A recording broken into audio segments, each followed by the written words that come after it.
বাসর ঘরে আয়নার সামনে দাঁড়িয়ে আছি আমি। আজ আমার স্বামী আমার সাথে খুব বড় অন্যায় করলেন। অন্তত আজকে রাতে এসব না করলেও পারতেন। কিছুক্ষণ আগে আমার স্বামী এসে সবকিছু তছনছ করে দিয়ে চলে গেছেন। আয়নায় নিজেকে দেখছি আর নিজের সাথে ঘটে যাওয়া মুহূর্তগুলি স্মরণ করছি। আমি আরোহী চৌধুরী। হঠাৎই আমার বিয়ে ঠিক হয়ে গেল। বিয়ে নিয়ে কোনো প্রিপারেশনই ছিল না আমার। তাই প্রথমে বিয়ে করতে রাজি ছিলাম না আমি। অনেক সময় পরিবারের দিকে তাকিয়েও রাজি হতে হয়। আমিও আমার বাবা মার মুখের দিকে তাকিয়ে রাজি হয়েছি। বাবা অনেকবার বলেছিলেন বরের ছবি দেখার জন্য, কিন্তু আমি দেখিনি, দেখতে চাইনি। ইভেন সে কি করে, তার নাম কি, সেটা পর্যন্ত জানতে চাইনি। ভেবেছিলাম বাসর ঘরে বসে সামনাসামনি কথা বলবো আর দেখবো, তখন না হয় জেনে নেব। দেখতে দেখতে বিয়েটাও হয়ে গেল আমার। আমি এখন পর্যন্ত জানি না কার সাথে বিয়ে হয়েছে, বর কি করে। বাসর ঘরে ঘুমটা দিয়ে বসে আছি আমি। এই বাসর নিয়ে কতই না স্বপ্ন দেখেছি। আজ আমারই বাসর। ভাবতেই শরীরে শীতল শিহরণ বয়ে গেল। দরজার আওয়াজে ভাবনার জগৎ থেকে বেরিয়ে আসলাম আমি। বিয়ের আগে দাদি বলেছিলেন বাসর ঘরে স্বামী আসার পর যেন তাকে সালাম করি। তাই আমিও ভদ্রমের মতো এগিয়ে গেলাম সালাম করার জন্য। যেমনি সালাম করব, অমনি উনি সজোরে আমার গালে চড় মেরে বসলেন। হঠাৎ চড় দেওয়ার তাল সামলাতে না পেরে আমি গিয়ে ফ্লোরে ছিটকে পড়লাম। গালে হাত দিয়ে নিচের দিকে তাকিয়ে আছি আর ভাবছি কেন মারলেন উনি আমায়। আমি কি কোনো অন্যায় করেছি? কিন্তু কি অন্যায় করলাম যার জন্য উনি আমায় বাসরাতে চড় মারলেন? ভাবনার সাথে চোখের পানিও বিসর্জন দিচ্ছি। কখনো ভাবিনি বাসরাতে আমার জন্য এত বড় সারপ্রাইজ অপেক্ষা করবে। উনি আবার আমার দিকে এগিয়ে আসলেন। এসেই এবার আমার চুলের মুঠি ধরে ধাক্কা মেরে বিছানায় ফেলে দিলেন। তারপর আমার মাথা থেকে ওড়না নিয়ে ফ্লোরে ছুঁড়ে মারলেন। এবার আমি ওনার দিকে তাকালাম ভালো করে। খুব সুন্দর উনি, একেবারে আমার কল্পনার রাজপুত্রের মতো। লম্বা, জিম করা বডি, পাই করা চুল কপালে এসে পড়েছে, অনেক ফর্সা, গোলাপি ঠোঁট, চিকন নাক, একেবারে পারফেক্ট লুক। কিন্তু আমার সাথে এমন করছেন কেন উনি, সেটাই বুঝতে পারছি না। আমার এইসব ভাবনার মধ্যেই উনি আমার সব গয়না কখন টেনে খুলে ফেললেন আমি টেরই পেলাম না। শাড়িতে হাত দিতেই আমি ছিটকে দূরে সরে গেলাম। কিন্তু আমি যতই পিছাচ্ছি উনি ততই এগোচ্ছেন। একসময় টান দিয়ে খুলে ফেললেন শাড়িটা। তারপর উঠে পড়লেন বিছানা থেকে। অবাক করার বিষয় হলো উনি সবকিছু গুছিয়ে গুছিয়ে ওনার কাবার্ডে রাখছেন। সবকিছু মানে আমার গয়না আর শাড়ি, যা আমার শ্বশুর বাড়ি থেকে দেওয়া হয়েছিল। গুছিয়ে রাখার পর উনি এবার আমার দিকে এগিয়ে এসে বললেন, এই মেয়ে, শোনো, তোমায় আমি কোনোদিন নিজের স্ত্রী হিসেবে মানব না। আমার গার্লফ্রেন্ড আছে, যাকে আমি কথা দিয়েছিলাম তাকে ছাড়া আর কাউকে বিয়ে করব না। আর এই জন্যই আমি শাড়ি আর গয়না নিয়ে নিয়েছি, কারণ এসবে শুধু তার অধিকার আছে। সে এখন দেশের বাইরে আছে, তাই আমার বিয়ের সম্পর্কে কিছু জানে না। শুধুমাত্র মায়ের কসম রক্ষার্থে আমি তোমাকে বিয়ে করেছি। আর যতটুকু পাবে ততটুকু নিয়েই খুশি থাকবে। আমার কাছ থেকে তুমি সব পাবে, শুধু ভালোবাসা ছাড়া। না, আমি তোমায় এখন নিজের বউ হিসেবে মানছি, আর না পরে মানবো। কথাটা বলে রুম থেকে চলে গেলেন উনি। খুব কষ্ট হচ্ছে আমার। বাসর ঘরে স্বামীর মুখে এসব কথা শুনবো কখনো কল্পনাও করিনি। মানুষ ঠিকই বলে বেশি স্বপ্ন দেখতে নেই। এসব ভাবতে ভাবতে কখন যে রাত 3টা বেজে গেছে টেরই পাইনি। ঘড়ির দিকে একবার তাকিয়ে বাথরুমে চলে গেলাম। একটু ফ্রেশ হওয়া দরকার। শাওয়ারের নিচে বসে কাঁদতে থাকলাম ইচ্ছে মতো। চোখের পানি যে আর ধরে রাখা সম্ভব হচ্ছে না। অঝোর ধারায় গড়িয়ে পড়ছে নিচে।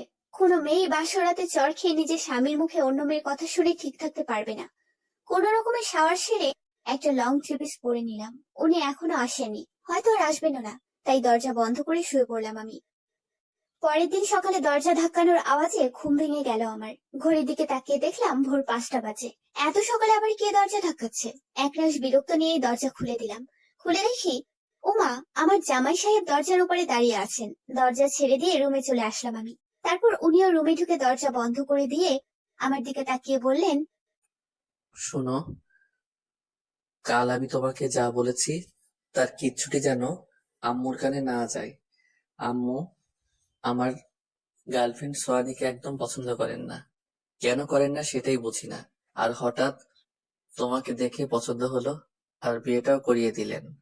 সে যাই হোক, কাল যা যা বলেছিলাম আশা করি মনে আছে। এটা বলেই এক মুহূর্ত দাঁড়ালেন না উনি। বাথরুমে চলে গেলেন। আমি এখনো যেভাবে ছিলাম সেভাবেই দাঁড়িয়ে আছি। বুক ফেটে কান্না আসছে আমার। আমি তো কোনো ভুল করিনি, তাহলে আমি কেন এত বড় শাস্তি পাচ্ছি? কোন রকমে চোখ মুখ মুছে বেডে বসে পড়লাম আর ভাবতে থাকলাম কি থেকে কি হয়ে গেল। কিছুক্ষণ পর উনি বের হলেন বাথরুম থেকে। কাবার থেকে একটা টি শার্ট নিয়ে সেটা পরে রুম থেকে চলে গেলেন, যেন আমাকে সহ্য করতে পারছেন না। আস্তে আস্তে চোখ খুলে তাকালাম আমি। কি, আবার ঘুমিয়ে পড়েছিলাম। ঘড়ির দিকে তাকিয়ে দেখলাম সকাল 10টা 20 বেজে গেছে। এত বেলা হয়ে গেছে আর আমি নাকি মরার মতো ঘুমাচ্ছি। কাল যে আমার বিয়ে হয়েছে সেটাই তো ভুলে গিয়েছিলাম আমি। সবাই কি ভাবে আমাকে, যে প্রথম দিন থেকে রানীর মতো পড়ে পড়ে ঘুমাচ্ছি। নিজেকে এক প্রকার গালি দিতে দিতেই বাথরুমে ঢুকে পড়লাম। বাথরুমে ঢুকে আরো নানান কথা ভাবতে থাকলাম। আচ্ছা, আমি তো কাল রাতেও শাওয়ার নিয়েছি, চুলটাও শুকিয়ে গেছে। যদি শাওয়ার না নিয়ে নিচে যাই, কেউ কিচ্ছু বলবে না তো? শুনেছিলাম বিয়ের পরের দিন সকালে নাকি শাওয়ার নিতে হয়। যাই হোক, আমি শাওয়ার নিয়ে নেই। তারপর শাওয়ার শেষ করে স্ট্যান্ডের দিকে তাকিয়ে চমকে উঠলাম। কি, আমি তো কাপড়ই আনিনি, এখন কি পরে যাব আমি? একটা তোয়ালে আছে, সম্ভবত এটা ওনার হবে। আর কিছু না ভেবে কোনো মতে তোয়ালেটা পেয়েছি। আস্তে আস্তে দরজা খুলে দেখলাম কেউ আছে কিনা। না, কেউ নেই। আমি বড় বড় পায়ে রুমে চলে আসলাম। কোনো মতে শাড়িটা নিয়ে পেছন ফিরতে একটা বড় সড়ো ধাক্কা খেলাম। পড়ে যেতে নিতেই উনি এক হাত দিয়ে আমায় ধরে ফেললেন। ওনার কি হলো? উনি এক দৃষ্টিতে আমার দিকে তাকিয়ে আছেন, আমি ওনার দিকে তাকিয়ে আছি। কেন তাকিয়ে আছি তার কারণ আমি নিজেও জানি না। ওনার হুঁশ আসতেই উনি আমায় ছেড়ে দিলেন, আর আমি ঠাস করে নিচে পড়ে গেলাম।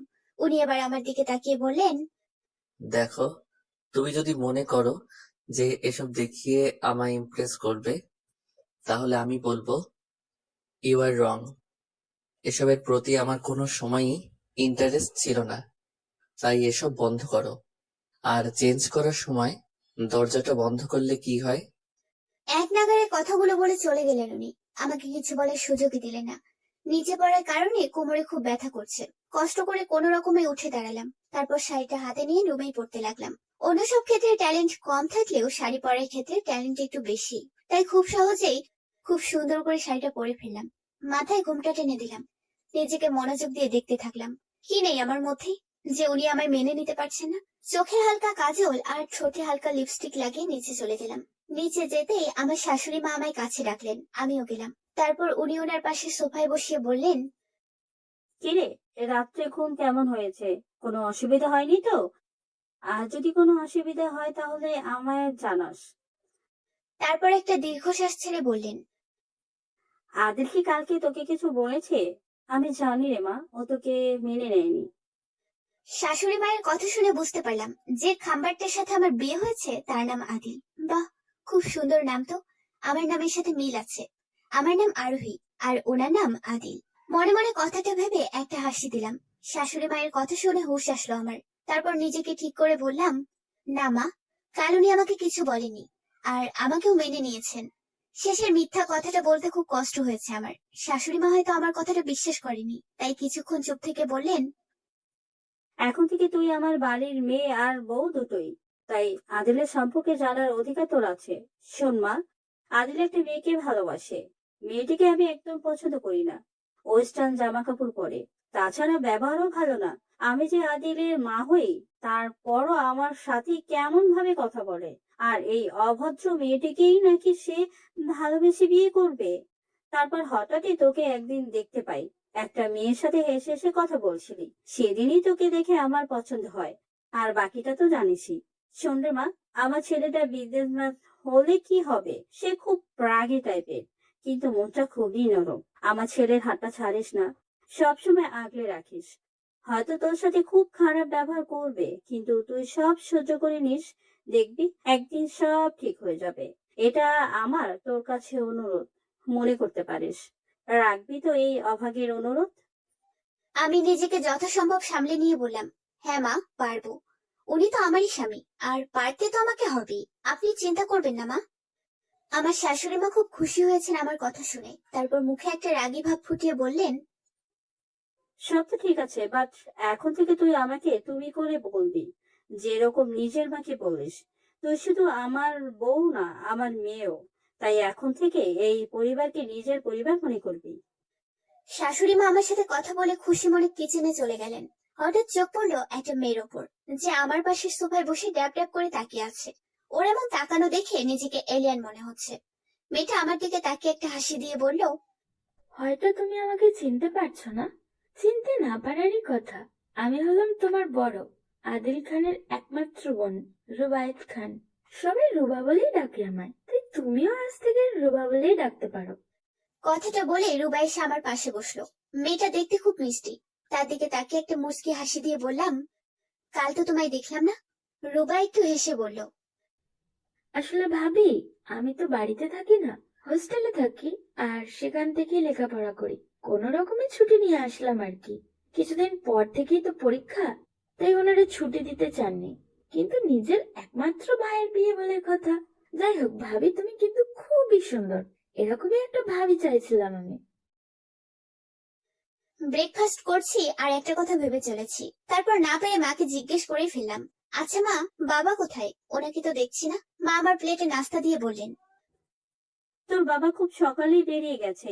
বিজনেসম্যান মানুষ, বুঝতেই পারছিস। নিজেকে খুব ছোট মনে হচ্ছে। বিয়ে হয়েছে অথচ এখন পর্যন্ত ওনার পায়ে হাত দিয়ে সালাম করতে পারিনি। আমার উনিও কিন্তু ব্রেকফাস্ট করতে বসেনি। এসব নিয়ে আমি মাথাও ঘামাইনি। খুব ভালো করে বুঝতে পারছি উনি আমার সাথে এক টেবিলে বসে খাবার খাবেন না। নাস্তাটা সেরে ছাদে গেলাম। আমার মন খারাপ হলেই ছাদে যাই। সেখানে গেলে মনটা ভালো হয়ে যায়। ছাদের রেলিং ধরে দাঁড়িয়ে আছি। হঠাৎ কি মনে হতে সাইডে তাকিয়ে দেখলাম আমার স্বামী মিস্টার আদিল খান পেছন দিয়ে ঘুরে কানে ইয়ারফোন গুজে গান শুনছেন। আমাকে এখনো দেখেনি মনে হচ্ছে, না হলে তখনই চলে যেতেন। একটা দীর্ঘশ্বাস ফেলে চলে আসলাম সেখান থেকে। লিভিং রুমে ঢুকে দেখলাম সবাই আমাদের রিসেপশন নিয়ে ব্যস্ত। বাসা প্রায় সাজানো কমপ্লিট। মা ওনার গেস্টদের ফোন করে ইনভাইট করছেন। এ মা, আমি তো ভুলেই গেছিলাম, আজ তো আমাদের রিসেপশন। কি যে করিস না তুই আরোহী, প্রথম দিনেই 10টা বাজিয়ে ঘুম থেকে উঠলি, তার মধ্যে আজ যে তোর রিসেপশন সেটাও ভুলে গেলি। দেখ, নিজেকে এক প্রকার গালি দিয়ে রুম থেকে চলে এলাম।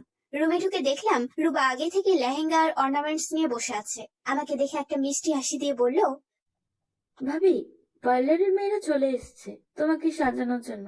তুমি যদি বলো তাহলে আমি তাদের ডেকে দিতে পারি। আমিও মাথা নাড়িয়ে হ্যাঁ বললাম। রুবা একটা হাসি দিয়ে চলে গেল। লেহেঙ্গা পরে আয়নার সামনে বসে আছি আর নিজেকে দেখছি। নিজেকে দেখে নিজেই চিনতে পারছি না, এতটা সুন্দর লাগছে আমায়। লেহেঙ্গাটা খুব সুন্দর, পার্ল কালারের মধ্যে সাদা স্টোনের পাথর দিয়ে গর্জিয়াস ভাবে কাজ করা, আর তার সাথে ম্যাচিং করা অর্নামেন্টস। মেয়েগুলো খুব সুন্দর করেই সাজিয়েছে আমাকে। চুলগুলো কার্ল করে এক সাইডে এনে রেখেছে, তার মধ্যে কয়েকটা অক্রিট ফুলও গেঁথে দিয়েছে। আমি এখনো আমার বদমেজাজি হাজবেন্ডকে দেখিনি, হয়তো কোনো এক কোণে মুখ ফুলিয়ে দাঁড়িয়ে আছেন। যাকে আমার কি। ইন দ্য রিসেপশন আমাদের দুজনকেই দুটো সাজানো চেয়ারে বসানো হয়েছে। এমন সময় একজন লোক আমার দিকে এগিয়ে আসছেন দেখে আমিও দাঁড়িয়ে পড়লাম। আদিল ওনাকে দেখেই বলে উঠলেন, আব্বু, তুমি কখন এলে? কতক্ষণ যাবৎ খুঁজছি তোমায়। আজকের দিনে অ্যাটলিস্ট বিজনেস দেখা বন্ধ করলে কি এমন হতো বলো তো? বাবাও হেসে বললেন, অনেক বড় ডিল ছিল, তাই ক্লায়েন্টের সাথে মিট করতে চলে গিয়েছিলাম, আর এখন এসেছি তো। ওনাদের কথা অনুযায়ী বুঝতে পারলাম ইনি হলেন আদিলের বাবা, আমার শ্বশুর মশাই। আমিও সাথে সাথে ওনার পায়ে হাত দিয়ে সালাম করে নিলাম। উনি আমার মাথায় হাত দিয়ে বললেন, সুখী হও মা, সুখী হও। আর একদম পায়ে হাত দিয়ে সালাম করবে না।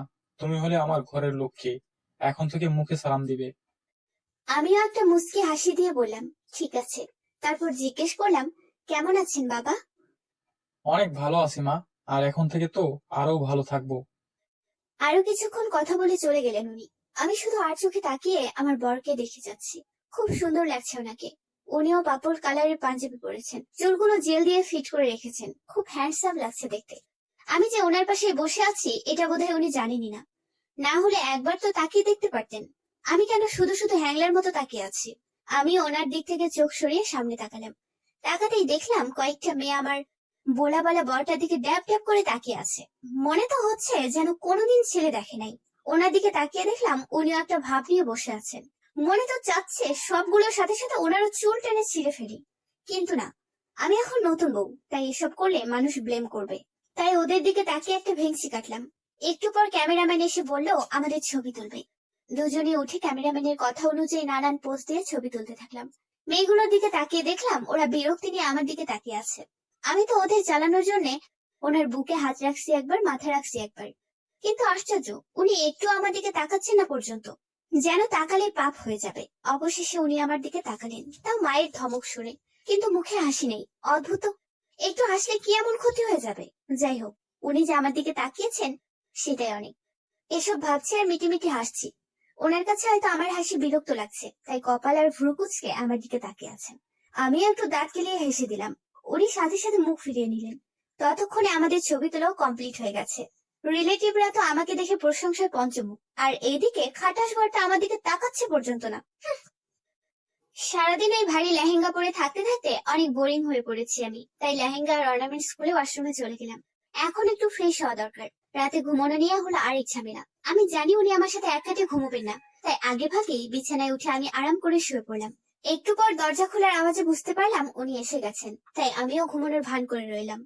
তার কিছুক্ষণ পর মুখে কিছু পড়ায় চোখ খুলে তাকালাম। তাকিয়ে দেখলাম বালিশ আমার মুখে পড়ে আছে। নিশ্চয়ই উনি ছুরি মেরেছেন। আমি একটু হালকা রেগে বললাম, কি শুরু করেছেন কি আপনি? দেখতে পাচ্ছিলেন না আমি যে ঘুমিয়েছিলাম? জানে না কেউ ঘুমিয়ে থাকলে তাকে সুন্দর করে ডাকতে হয়? এতটুকু ম্যানার্স পর্যন্ত আপনার নেই? আমার উনি রেগে বললেন, ম্যানার্স শেখাচ্ছ তুমি আমায়? Like seriously? তুমি নিজে কতটুকু ম্যানার্স জানো? যদি জানতে তাহলে আমার খাটে তুমি শুতে না। উঠো আমার খাট থেকে, আমি এখন ঘুমাবো, খুব ঘুম পাচ্ছে আমার। আমিও একটু হাসি দিয়ে বললাম, সরি জামাই, এখন আর আপনি সিঙ্গেল নন, মিঙ্গেল হয়ে গেছেন, আর আমি আপনার বউ। এটা আপনি ভুলে যাবেন না। আমি আমার স্বামীর খাটেই শুভ। কার বাপের কি? কারো বাপের কিচ্ছু না, বাট আমার অনেক কিছু। আর কাল রাতে কি বলেছিলাম ভুলে গেছো নাকি? আমি একটু ভাবার ভান করে বললাম, কই, আপনি তো আমায় কাল কিচ্ছু বলেনি। আর দেখুন, খাটে ঘুমালে ঘুমান, না হলে সোফায় গিয়ে ঘুমান, একদম আমায় ডিস্টার্ব করবেন না। কথাটা বলে গায়ে ব্ল্যাকেট জড়িয়ে মুখ ঘুরে শুয়ে পড়লাম। জানি উনি অনেক রেগে আছেন, তাতে আমার কি? নিজে বিয়ে করে এনেছে আমায়। আমি কি বলেছিলাম নাকি যে আমায় বিয়ে করুন বিয়ে করুন, আমি আপনাকে ছাড়া বাঁচবো না? তাহলে এখন কেন এমন করবে? আমি এত ভালো নই যে সবকিছু সহ্য করে নেব। যত সব। অনেকক্ষণ হয়ে গেছে, তবু ওনার কোনো সারা শব্দ না পেয়ে ব্ল্যাকেটটা সরিয়ে একটু উঁকি মেরে দেখলাম উনি কোথায়। এমা, উনি তো সোফায় গিয়ে ঘুমিয়ে পড়েছেন। আমিও আবার ব্ল্যাকেটটা গায়ে দিয়ে শুয়ে পড়লাম। পাখির কিচিরমিচির আওয়াজ আর সূর্যের প্রকট আলোর জন্য মুখ ভেঙে গেল আমার। উঠে বসে যেমনি আড়মোড়া ভাঙতে যাব অমনি ধপাস। আর কি পড়ে গেলাম নিচে। ঘুমের রেশ এখনো পুরোপুরি কাটেনি। ভালো করে চোখ ডুলে তাকিয়ে দেখলাম সোফার পাশে পড়ে আছি।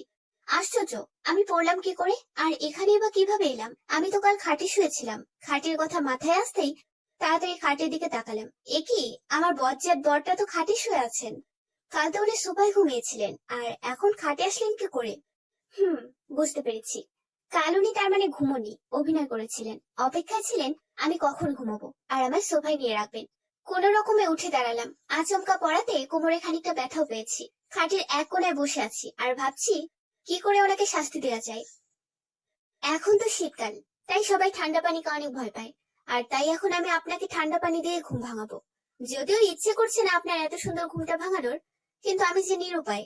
আপনি তো আমাকে সোফায় রেখে দিয়েছিলেন, আর তাই সোফা থেকে পড়ে গিয়ে আমি অনেক বড় ব্যথা পাইছি। আপনি অনেক বড় অন্যায় করেছেন আমার সাথে, তাই এর জন্য আপনাকেও পানিশমেন্ট পেতেই হবে। তারপর আস্তে আস্তে খাট থেকে উঠে গিয়ে এক মগ পানি নিয়ে আসলাম। অতঃপর ওনার পাশে বসে ওনার মুখের দিকে তাকিয়ে বললাম, মিস্টার আদিল খান, যদি আপনি ভেবে থাকেন আমি অন্য সব মেয়েদের মতো নরম, তাহলে আমি বলবো আপনি ভুল ভাবছেন। আমি অতটাও ভালো নেই। প্রথম দিন যা নয় তাই বলেছেন আপনি। আমি কিচ্ছু বলিনি, শুধুমাত্র ভদ্রতার খাতিরে। কিন্তু এখন যে বলবো না সেটা নাই। তারপর ওনার থেকে একটু দূরে গিয়ে ঠেলে দিলাম ওনার মুখে পানি। উনি সাথে সাথে লাফিয়ে ঘুম থেকে উঠে পড়লেন। তারপর নিজে ভালো করে কোনো দিকে না তাকিয়ে বলতে লাগলেন, এই কি, ছাদে ফোটো হলো কি করে? আর এই শীতকালেও বৃষ্টি হচ্ছে, তাই তো বৃষ্টির পানি এসে আমার মুখে পড়েছে। বাবাকে এখনই বলতে হবে। ওনার এই ধরনের আবুল মার্কা কথা শুনে আর হাসি থামাতে পারলাম না। হে হে করে হেসে দিলাম। উনি তীক্ষ্ণ দৃষ্টি নিক্ষেপ করে আমার দিকে তাকিয়ে আছেন। খুব ভালো করে বুঝতে পারছেন আমি ওনার উপরে পানি ঢেলেছি। উনি এবার উঠে এসে আমার সামনে দাঁড়ালেন। তারপর রাগী গলায় বললেন, এই মেয়ে, সমস্যা কি তোমার? হ্যাঁ, কি শুরু করেছো তুমি? জানো না এখন শীতকাল? তবুও কোন সাহসে আমার উপরে ঠান্ডা পানি ফেলছো?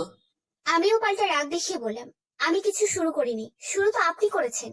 কোন সাহসে আপনি আমাকে খাট থেকে তুলে নিয়ে সোফায় রেখেছেন? জানেন কত বড় ব্যথা পেয়েছি আমি? কাল তো হাত থেকে ছেড়ে ফেলে দিয়েছিলেন, তার মধ্যে আবার সকাল সকাল একই জায়গায় ব্যথা পাইছি। বিয়ের দুদিনে দুইবার ব্যথা পাইছি। কষ্ট আমার ব্যথার জন্য হচ্ছে না, আপনার জন্য। আমার কত সুন্দর একটা স্বপ্ন ভেঙে গেছে আপনি জানেন? স্বপ্নতে দেখছিলাম আমি আপনার চুল ধরে টানছি, আর আপনি আমার কাছে ক্ষমা চাইছিলেন। আর সেই জন্য কষ্ট হইতাছে আমার। আপনার জন্য আমার এত সুন্দর স্বপ্ন ভাঙবে আর আমি সেটা মেনে নেব? উফু, একদম না। তাই আমিও আপনাকে ঘুম থেকে তুলে ফেলছি। কথাগুলো বলে ওনার দিকে তাকাতেই দেখলাম উনি আমার দিকে এগিয়ে আসছেন। ওনার এরকম এগুলো দেখে আমি ভয়ে একটা ঢুক দিলাম।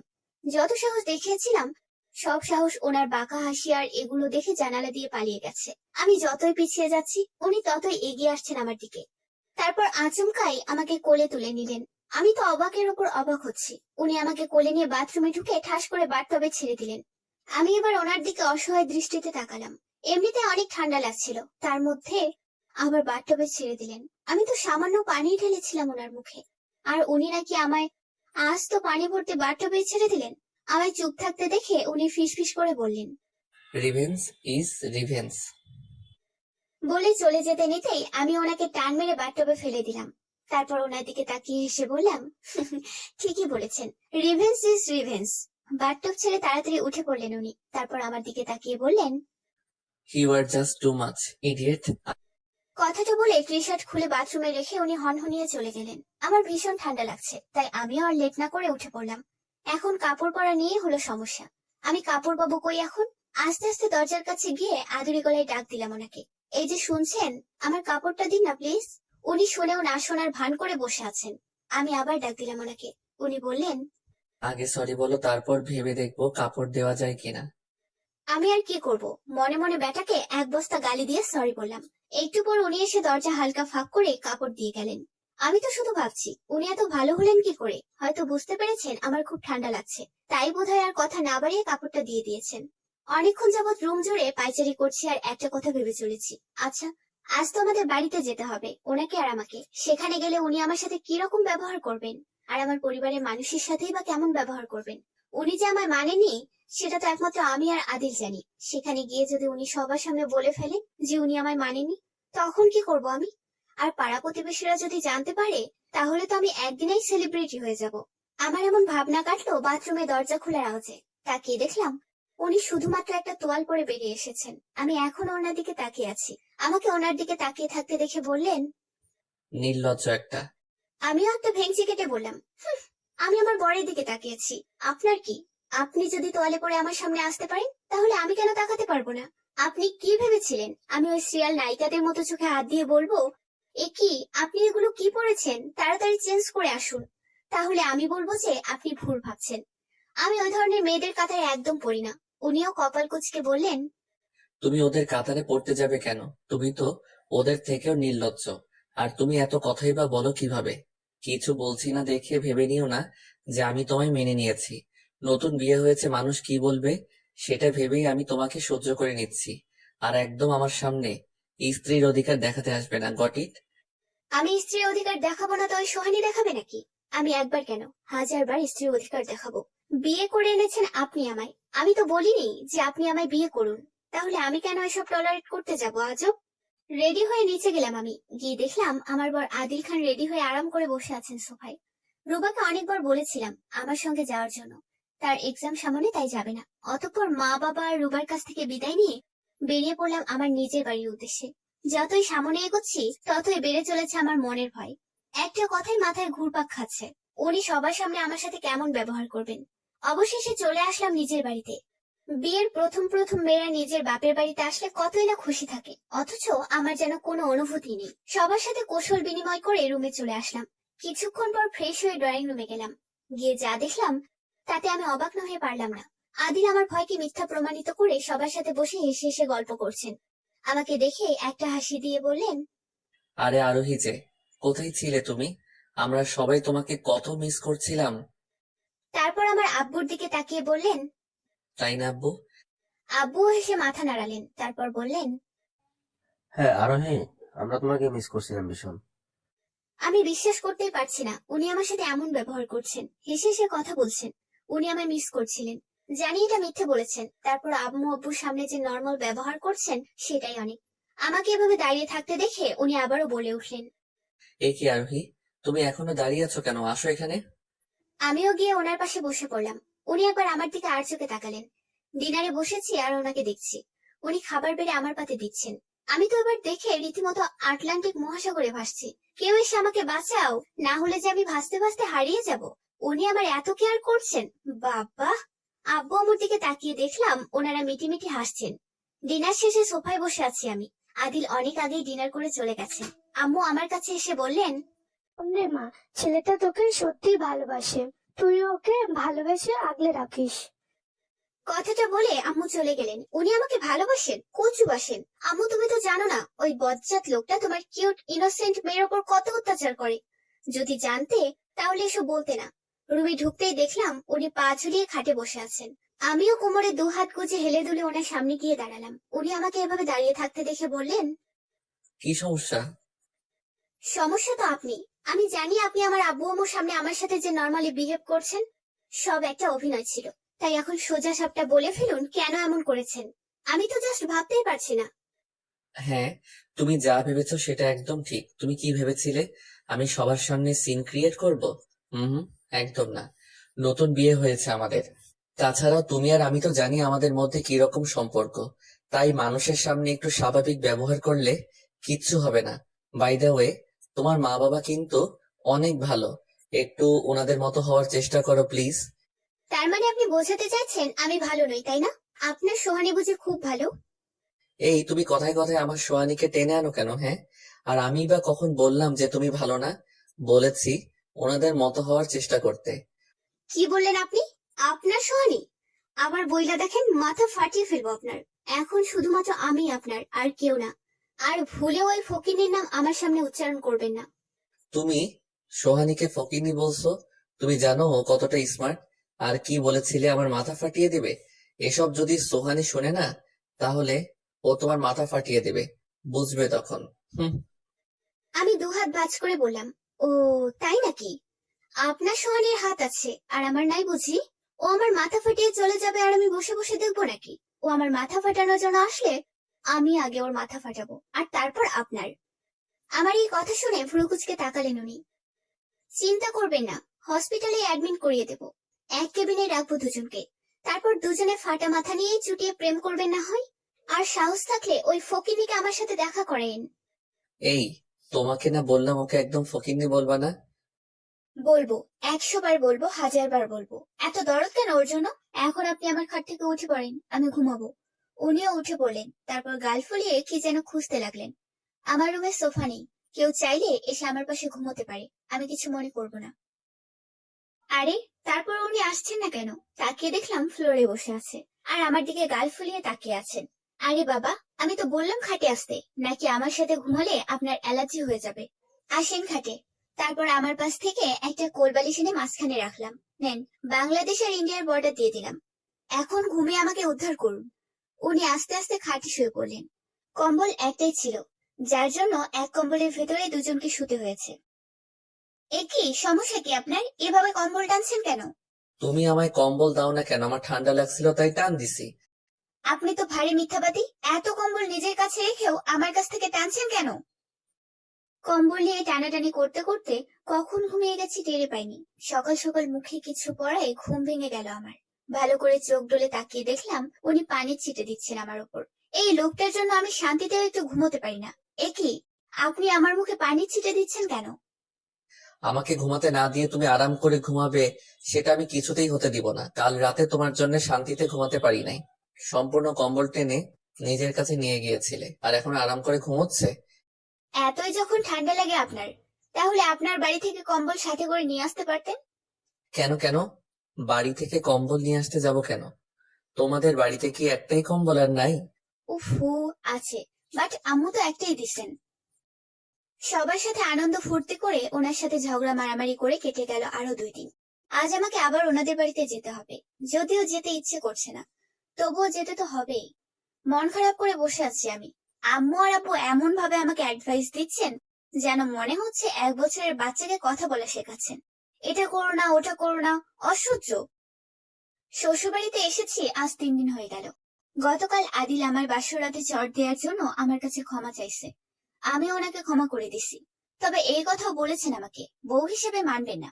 না মানলে নাই, রুম গোছাচ্ছি এমন সময় আদিল এসে বললেন, শোনো আরোহী, আজ আমার একজন ক্লায়েন্ট এসেছেন আমাদের বাড়িতে, তাই তুমি নিচে যাবা না একদম। উনি আমাদের বিয়ের সম্পর্কে কিচ্ছু জানেন না। বিয়েতে মত ছিল না, তাই কাউকে তেমন ইনভাইট করা হয়নি। এখন যদি উনি জানতে পারেন আমি বিয়ে করেছি, তাহলে খুব অভিমান করবে আমার উপর। খুব ভালো সম্পর্ক তো ওনার সাথে, তাই। আমিও মাথা নাড়িয়ে হ্যাঁ বললাম যে আমি যাব না। 1 ঘন্টা যাবৎ ব্যালকনিতে দাঁড়িয়ে আছি। উনি সেই যে গিয়েছিলেন এখনো আসেন নাই। পাশে তাকাতেই দেখলাম রুবা দাঁড়িয়ে আছে। এ কি রুবা, তুমি কখন আসলে? তুমি যখন গভীর চিন্তার মগ্ন ছিলে তখন এসেছি। খুব কষ্ট হচ্ছে তোমার, তাই না ভাবি? কষ্ট? কষ্ট কেন হবে? এই যে ভাইয়া এত সময় ধরে সোহানির সাথে বসে বসে গল্প করছে। সোহানি? সোহানি আবার কে? চিনেও না চেনার ভান করে বললাম। কেন ভাবি, তুমি জানো না? সোহানি আপু তো ভাইয়ার গার্লফ্রেন্ড। কি? সোহানি? ও কোথা থেকে আসলো? আর উনি যে আমায় বললেন ওনার নাকি একজন ক্লায়েন্ট এসেছে। ভাইয়া তোমাকে মিথ্যা কথা বলেছে ভাবি। ক্লায়েন্ট আসলে বাবার সাথে মিট করতে আসতো। কথাটা বলে রুবা ব্যালকনি থেকে চলে গেল নিজের রুমে। আচ্ছা, তাহলে ইনিই হলেন ওনার ক্লায়েন্ট, যিনি আমাদের বিয়ের কথা শুনে অভিমান করবে, কচু করবে। অনেকক্ষণ ধরে ভেবেই চলেছি এই সোহানিকে কি করে শাস্তি দেয়া যায়। এই ফকিন্নিকে তো একটা না একটা শাস্তি দিতেই হবে। কি শাস্তি দেয়া যায়? পেয়েছি। আস্তে আস্তে কিচেনে গেলাম। উকি দিয়ে দেখলাম মা কাপে চা ঢালছেন। এটাই সুযোগ, হাতছাড়া করা যাবে না। কিন্তু প্ল্যান সাকসেস করতে হলে তো আগে মাকে কিচেন থেকে বের করতে হবে। কি যে করি! পাশে তাকাতেই দেখলাম একটা ফুলদানি পড়ে আছে মাটিতে। ওটাকে তাড়াতাড়ি তুলে নিয়ে ছুঁড়ে মারলাম একটা স্টিলের চেয়ারে। স্টিল হওয়ায় খুব জোরেই শব্দ হয়েছে। মা তাড়াতাড়ি বেরিয়ে আসলেন কিচেন থেকে। কিসের আওয়াজ হয়েছে তা দেখার জন্য। আমি আর টাইম নষ্ট না করে ঢুকে গেলাম কিচেনে। এখানে দুটো কাপে চা রাখা আছে, একটা আদিলের, আরেকটা নিশ্চয়ই ওই ফকিনীর জন্য। নিজের বাড়ি চা নাই, তাই আমার শ্বশুর বাড়িতে আসে চা খাওয়ার লাগি। তাড়াতাড়ি গুঁড়োমরিচের বয়াম থেকে 1 চামচ গুঁড়োমরিচ নিয়ে ঢেলে দিলাম একটা কাপে। তারপর ভালো করে মিক্সড করে জলদি সবকিছু ঠিকঠাক করে বেরিয়ে গেলাম কিচেন থেকে। আমি বের হওয়ার সাথে সাথে মাও চলে এলেন কিচেনে। একটুর জন্য বেঁচে গেছি। মা চা নিয়ে উপরে যাচ্ছেন। আমি তো ভীষণ ভয়ে আছি, যদি মরিচের কাপটা আদিলের ভাগে যায় তাহলে তো সব শেষ হয়ে যাবে। মা চাটা দিয়ে সোহানের দিকে তাকিয়ে মুখ বাঁকিয়ে চলে গেলেন। আমি আস্তে আস্তে দরজার আড়ালে দাঁড়ালাম। তারপর দরজার ফাঁক থেকে দেখার চেষ্টা করলাম মরিচের কাপটা কার কাছে যায়। দরজার ফাঁক থেকে ওই ফকিনের মুখটা দেখা যায় না, না হলে দেখতাম কেমন বান্দরের চেহারা নিয়ে আমার বরকে পাগল করেছে। এ কি, কোন কাপে মরিচ মিশাইছিলাম সেটাই তো ভুলে গেছি। কিছুক্ষণ পর আদিল একটা কাপ নিলেন, তারপর মুখে দিয়ে সোহানির দিকে তাকিয়ে বললেন, চাটা খুব মজা হয়েছে, খেয়ে দেখো। কথাটা বলে উনি এক টান দিয়ে সম্পূর্ণ কাপ খালি করে ফেলেছেন। ঠান্ডা ছিল তাই সহজেই চাটা খেয়ে নিলেন। ওনার চা খাওয়া দেখে আমি একটু স্বস্তির নিঃশ্বাস ছাড়লাম। যাক বাবা, আল্লাহ বাঁচাইছে, ওনার ভাগে মরিচের কাপটা পড়ে নেই। আদিলে দেখা দেখি সোহানিও এক টান দিয়ে সব চা মুখে ঢেলে দিছে। সাথে সাথে ওর চোখ লাল হয়ে উঠেছে ঝালে। হাত থেকে কাপটাও ঠাস করে ফ্লোরে ফেলে দিছে। ইমা, আমার শাশুড়ি মায়ের এত দামি কাপটা ফকিনেটা ভেঙে দিল। মা আওয়াজ শুনে তাড়াতাড়ি উপরে দৌড়ে আসছেন দেখে আমিও সেখান থেকে পালিয়ে গেলাম। বাবা গো বাবা, আমি এখান থেকে যাই, নইলে সবাই আমাকে সন্দেহ করবে। মা সেই রুমে ঢোকার সাথে সাথে আমি আবার চলে গেলাম দরজার চিপায়, আর শুনতে চেষ্টা করলাম কি হচ্ছে ভেতরে। মা এগিয়ে এসে বললেন, কি হচ্ছে এখানে? আদিলও বলল, সোহা, কি হয়েছে তোমার? শরীর খারাপ নাকি? না আদি, আমার শরীর একদম ঠিক আছে। তাহলে তুমি এমন করছো কেন? আদি, আমাকে কেউ মারার প্ল্যানিং করছে, তাই চায়ের সাথে মরিচের গুঁড়ো মিশিয়ে দিয়েছে যাতে আমি ঝালে মরে যাই। ঝালের কারণে ভালো করে কথাও বলতে পারছে না সোহানি। এই মেয়ে, এসব তুমি কি বলছো? হ্যাঁ, ঝাল খেয়ে কেউ মরে নাকি? আর চায় মরিচের গুঁড়ো আসবে কোথা থেকে? আমি নিজের হাতে চা বানিয়েছি, বুয়াকে পর্যন্ত বানাতে দেই নাই। আর তুমি বলছো তোমার চায়ের সাথে কেউ মরিচ গুঁড়ো মিশিয়ে দিয়েছে? আদিল, তুমি তো চাটা খেয়েছো, তোমার কি ঝাল লেগেছে? না মা। এই মেয়ে সব সময় এই বাড়িতে আসে আমাদের উপর মিথ্যা অপবাদ দেওয়ার জন্য। আজ বলেছে চায়ের সাথে মরিচের গুঁড়ো মিশিয়ে দিয়েছি, আবার কাল বলবে বিষ মিশিয়ে দিয়েছি। আদিল, এই মেয়েকে বলে দাও যাতে এই বাড়িতে আর না আসে, যত সব। কথাটা বলে মা রেগে রুম থেকে বেরিয়ে গেলেন। আদিল, আমি আর তোমাদের বাড়িতে আসবো না। আচ্ছা আসিস না, আমরা তোর জন্য কাঁদবো নাকি ফকিনি? ঠিক আছে সোহা, কাল না হয় ক্লাবেই দেখা হবে। Okay baby, bye, love you. এই শাকচুনিটা আমার বাকে লাভও বলছে। মন তো চাচ্ছে একে লাথি মেরে উগান্ডায় পাঠিয়ে দিই। Love you too. কথাটা বলে আদিল সোহানির কপালে একটা কিস করলো। দরজার ফাঁক থেকে এটুকুই দেখতে পেয়েছি আমি। চোখ বড় বড় করে তাকিয়ে আছে সেদিকে।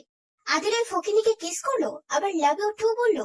কই, আমি যে তার বিয়ে করাবো, অথচ আমার হাত ধরেও তো দেখে না। মিস্টার আদিল খান, রেডি থাকেন, আজ আপনার একদিন কি আমার যতদিন লাগে। চলে এলাম সেখান থেকে এক বস্তা রাগ নিয়ে।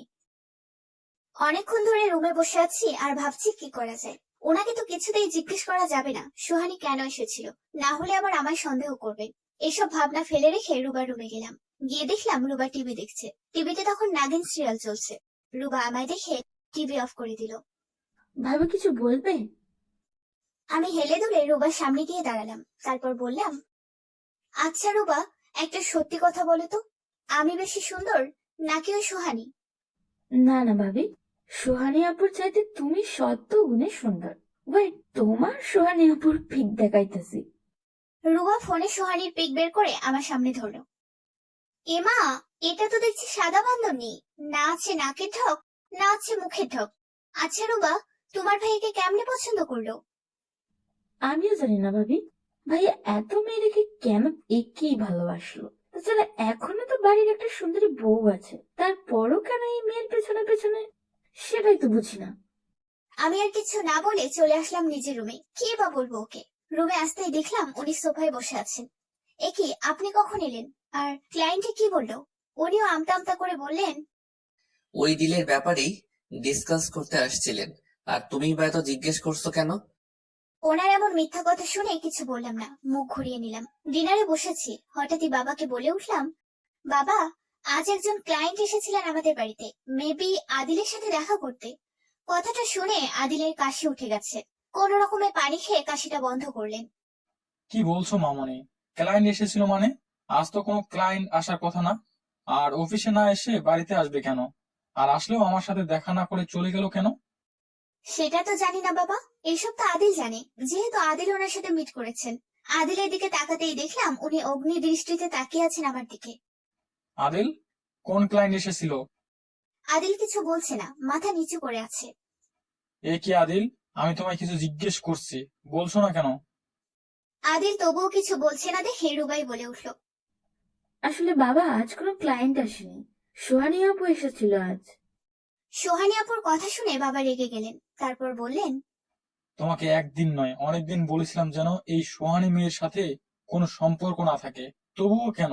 আর এখন তোমার বিয়ে হয়েছে, বউ আছে, তাকে রেখে তুমি অন্য মেয়ের সাথে? See see Adil, see. মাও বললেন, শোনো আদিল, নারীরা সবকিছু সহ্য করতে পারলেও নিজের স্বামীকে অন্য মেয়ের সাথে দেখলে কিছুতেই সহ্য করতে পারে না। আদিল খাবার রেখে রেগে উঠে পড়লেন। তারপর হনহনিয়ে রুমে চলে গেলেন। আমি বেশ ভালোই বুঝতে পারছি আজ আমার কপালে শনি রবি সোম মঙ্গল সব আছে। ডিনার করে ধীরে ধীরে রুমে ঢুকলাম। ঢোকার সাথে সাথেই উনি আমাকে টান মেরে দেয়ালের সাথে চেপে ধরলেন, যেন আমারই অপেক্ষায় ছিলেন। তুমি বাবার সামনে এসব বলতে গেলে কেন? হ্যাঁ, আমি কি জানি নাকি আপনার সোহানি এসেছিল?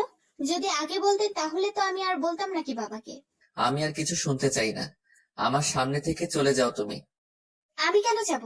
আপনি আপনার কুকর্মের জন্য বকা খাইছেন, এতে আমার দোষ কোথায়?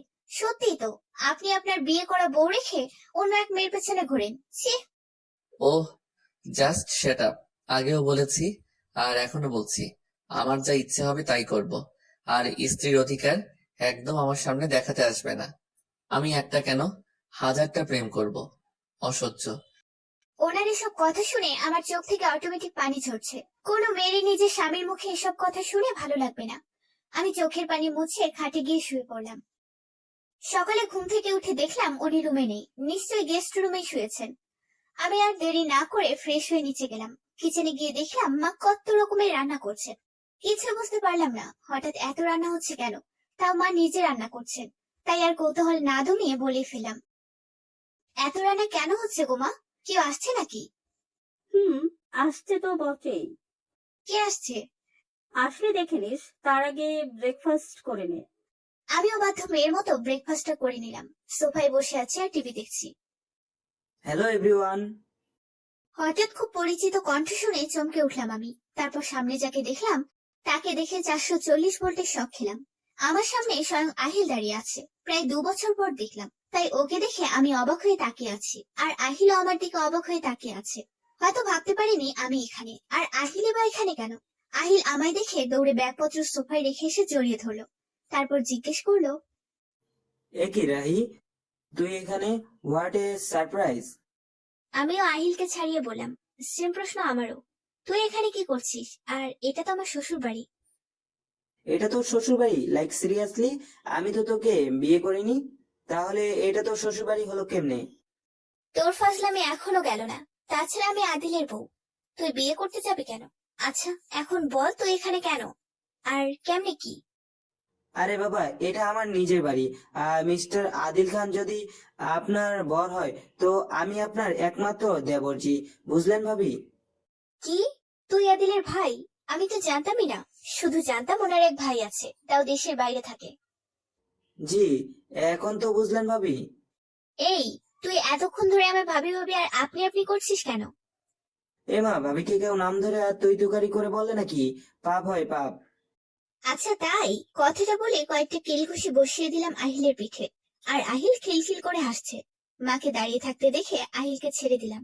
মা এগিয়ে এসে বললেন, এ কি, তোরা এমন মারামারি করছিলি কেন? আর আদিল, তুমি বা কখন এলে? আর দেখে মনে হচ্ছে অনেক আগেই পরিচয় তোদের। আহিল গলা ছেড়ে বলল, হ্যাঁ মা, আমি এখনই এসেছি। রাতের ফ্লাইট ছিল, তাই তাড়াতাড়ি চলে আসলাম। আর হ্যাঁ, আমরা অনেক আগে থেকেই পরিচিত। একসাথে একই স্কুলে পড়তাম, কলেজে পড়তাম, বেস্ট ফ্রেন্ড ছিলাম দুজন। মা খুশি হয়ে বললেন, যাক, এট লাস্ট আমার রুহির একজন ফ্রেন্ড আসলো, যার সাথে রুহি এখন মন খুলে কথা শেয়ার করতে পারবে। আহিল, তুমি এখন ফ্রেশ হয়ে নাও। আর রুহি, আদিলকে গিয়ে বলতো ব্রেকফাস্ট করতে। আহিলের সাথে ব্রেকফাস্ট করবে বলে এখনো খায়নি। হ্যাঁ মা, ভাইয়া আর রুবাকে দেখছি না তো। ওরা উপরেই আছে, হয়তো এখনো জানেনি তুই এসে পড়েছিস। মায়ের কথা শুনে সিঁড়ির দিকে তাকাতেই দেখলাম উনি রাগী দৃষ্টিতে আমার দিকে তাকিয়ে আছেন আর নিচে নামছেন। এই লোকটা একটা দিনও আমার দিকে সুন্দরভাবে তাকায় না। আদিলকে দাঁড়িয়ে থাকতে দেখে আহিল দৌড়ে গেল, তারপর জড়িয়ে ধরে বলল, হে ব্রো, কোথায় ছিলে তুমি? আমি কতক্ষণ যাবত খুঁজছি তোমায়। তুই আমায় খুঁজছিলি, কিন্তু আমি যে দেখলাম তুই এতক্ষণ মারামারি করছিলি। হয়েছে, এবার বলো, রুবা কোথায়? ওকে তো দেখছি না। ছোট ভাইয়া, আমি এখানে। রুবা আহিলকে দেখে জড়িয়ে ধরল। কেমন আছি ভাইয়া? তখনই মা চলে আসলেন, এসে বললেন, একই রে, তোরা এখনো দাঁড়িয়ে আছিস রে, চল ব্রেকফাস্ট করবি। তারপর সবাই ব্রেকফাস্ট করায় বসে পড়লো। কিছুক্ষণ পর রুমে ঢুকলাম, ঢুকে দেখি উনি ল্যাপটপে কাজ করছেন। আমায় দেখে বন্ধ করে দিয়ে বললেন, খুব তো মানুষকে অ্যাডভাইস দিতে জানো। তুমি নিজে কি? হ্যাঁ, আমি তো জাস্ট সোহার সাথে দেখাই করেছিলাম, আর তুমি তো আমার ভাইকে জড়িয়েই ধরে ফেললে। এসব কিছু না, তাই না? সব দোষ তো আমার। আমি আহিলকে জড়িয়ে ধরিনি, আহিল আমায় জড়িয়ে ধরেছে। আর আপনার বউ হিসেবে ধরে নাই, নিজের বেস্ট ফ্রেন্ড হিসেবে জড়িয়ে ধরেছে। আর কি যেন বলেছিলেন আপনি? সোহানির সাথে জাস্ট দেখা করেছিলেন, আর কিছু করেন নাই, তাই না? না, আর কি করব? তাহলে ওর কপালে কিস কে করেছিল বলুন? আমি করছি। ওয়েট ওয়েট, তুমি কি করে জানলে আমি যে ওকে কিস করছি? এমা, আমি কি থেকে কি বলে ফেললাম, এবার কি বলবো ওনাকে? কি হলো বলো? তার মানে তুমি তখন লুকিয়ে আমাদের ফলো করছিলে এটা? নয়তো যে তুমি কাল সোহানীর চায়ের সাথে মরিচ গুঁড়ো মিশিয়েছিলে? না না, আমি কিভাবে মিশাইবো? আমি তো তখন কিচেনেই যাইনি। এই তো, আপনার ফকিনের কসম খেয়ে বলছি। এই, তুমি ওর নামে একদম কসম খাবা না বলে দিলাম। কথাটা বলে উনি আবার ল্যাপটপ নিয়ে বসে পড়লেন। বিকেল 3টে বাজে, ছাদে বসে সবাই আড্ডা দিচ্ছি। কিছু খাওয়ারও ব্যবস্থা করা হয়েছে। সন্ধ্যা 6টায় আমাদের আড্ডা দেওয়া শেষ হলো। নামাজ পড়ে মাকে কিছু রান্নার কাজে হেল্প করলাম। একেবারে ডিনার করে রুমে গেলাম। গিয়ে দেখলাম উনি যেন কি ভাবছেন। আচ্ছা, এখন তো রাত 11টা 45 বাজে, উনি এখনো ঘুমান না কেন? এক মিনিট এক মিনিট, উনি তো সোহানীকে বলেছিলেন আজ উনি ক্লাবে যাবেন। আমিও কিছু একটা ভেবে শুয়ে পড়লাম। কিছুক্ষণ পর ছোট ছোট চোখ করে তাকালাম ওনার দিকে। উনি তখন শার্ট প্যান্ট পরে চুল ব্রাশ করছেন। তারপর আমার দিকে তাকিয়ে চলে গেলেন। আমিও উনি যাওয়ার সাথে সাথে উঠে পড়লাম। তারপর তাড়াতাড়ি করে একটা বোরকা পরে নিলাম আর ওনার পিছু নিলাম, উনি ক্লাবে গিয়ে কি করে সেটা দেখার জন্য। বাসা থেকে চুপচাপ বের হলাম। ভাগ্যিস তখন দারোয়ান চাচা ঘুমিয়ে পড়েছিলেন, না হলে তো যেতেই পারতাম না। আচ্ছা, উনি তো ওনার প্রাইভেট কারে করে চলে যাবেন, এখন আমি কি করে যাব? পাশে তাকাতেই দেখলাম একটা সিএনজি যাচ্ছে। তাড়াতাড়ি উঠে পড়লাম সেটাতে, আর ড্রাইভারকে বললাম যাতে কারটাকে ফলো করে। অ্যাটলাস্ট ক্লাবে চলে আসলাম, কিন্তু এখানে এসে পড়লাম আরেক বিপদে। কাপড় ছাড়া নাকি ঢুকতে দিবে না। এখন আমি কাপড় পাবো কই থেকে? পাশে তাকাতেই দেখলাম একটা ছেলে কোমরে দুহাত গুজে দাঁড়িয়ে আছে। আমি ছেলেটার দিকে এগিয়ে গিয়ে বললাম, ভাই, আপনার কি পার্টনার দরকার নাকি? আমারও একটা পার্টনার দরকার। এখন কাপল ছাড়া তো ঢুকতে দেবে না, তাই চাইলে আমি আর আপনি কাপল সেজে যেতে পারি। এ মা, আপনি বোরকা পরেছেন কেন? আর আমি আপনার সাথে যেতে পারবো না, মানুষ হাসাহাসি করবে। দেখুন, আপনিও যেতে পারবেন না আর আমিও না, তাই এখন সব না বলে তাড়াতাড়ি চলুন। ছেলেটা কিছু একটা ভেবে বলল। আচ্ছা চলুন। কোন রকমে দারোয়ানকে বুঝিয়ে সুঝিয়ে ক্লাবে ঢুকে পড়লাম। ঢুকতেই দেখলাম মেয়েরা হেলে দুলে ডান্স করছে আর হাতে পার্টি গ্লাসও আছে। বক্সে সুশান্ত সিং এর মাখনা গান বাজছে। মেয়েগুলো পার্টি ড্রেসও পরেছে। এমা, ছি ছি ছি ছি ছি, মেয়েগুলো সব কি পরেছে? এদের মা বাবা কিছু বলে না হাঁটুর উপরে যে ড্রেস পরে?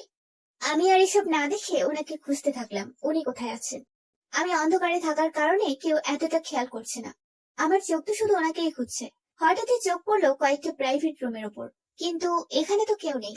তবুও আমি ওই রুমগুলোর দিকে চলে গেলাম। তারপর একটা রুমের দরজা হালকা করে ধাক্কা দিয়ে যা দেখলাম সেটা দেখে আমার পায়ের নিচ থেকে মাটি সরে গেল। সোহানি একটা ছেলের কোলে বসে আছে আর ছেলেটার মাথার চুলগুলো ঠিক করে দিচ্ছে। হায় আল্লাহ, এটা তো সেই ছেলেটা যাকে নিয়ে আমি ক্লাবে আসছিলাম। কে এই ছেলে? আর আদিল কোথায়? আর কিছু না ভেবে ফোনটা বের করে কয়েকটা পিক তুলে নিলাম। ভালো হয়েছিল সেদিন রোবার ফোনে পিক দেখেছিলাম, না হলে তো চিনতে পারতাম না একে। আমিও এগিয়ে গিয়ে বললাম, বাবা কি সুন্দর কি সুন্দর। হঠাৎ কারো কণ্ঠ শুনে চমকে উঠল সোহানি আর জলদি করে ছেলেটার থেকে দূরে সরে গেল। আমার স্বামীকে ফাঁসিয়ে এভাবে লুকিয়ে প্রেম করা হচ্ছে বুঝি? কে আপনি? আর আমি কারো স্বামীকে ফাঁসাইনি। তা আদিলকে তো চেনো, আমি আদিলের স্ত্রী। আজ তোমার জন্য, শুধুমাত্র তোমার জন্য আদিল আমায় মেনে নেয়নি, আর তুমি কিনা সব নোংরামি করে বেড়াচ্ছ। ছি ছি ছি। আদিল বিয়ে করে নিয়েছে? কবে, কখন, কোথায়, কিভাবে? আমি এসব বিশ্বাস করি না। আদিল কথা দিয়েছে শুধু বিয়ে করলে আমায় বিয়ে করবে, আর কাউকে না। বিশ্বাস হচ্ছে না? না হওয়ারই কথা। ওয়েট, বিয়ের পিক দেখাচ্ছি। আমি এক এক করে বিয়ে থেকে শুরু করে রিসেপশন পর্যন্ত সব পিক দেখালাম। আদিল এটা করতে পারে না। আদিল শুধু আমার। এ কি হচ্ছে এসব? আর সোহা, তুমি না বলেছিলে আমায় ছাড়া আর কাউকে বিয়ে করবে না, তাহলে এখন আদিলের জন্য এত ডিপারেট কেন হচ্ছ? ও জাস্ট শাট আপ রেহান। আমি তোমাকে না, আদিলকে ভালোবাসি। তাহলে আমার সঙ্গে যা করলে?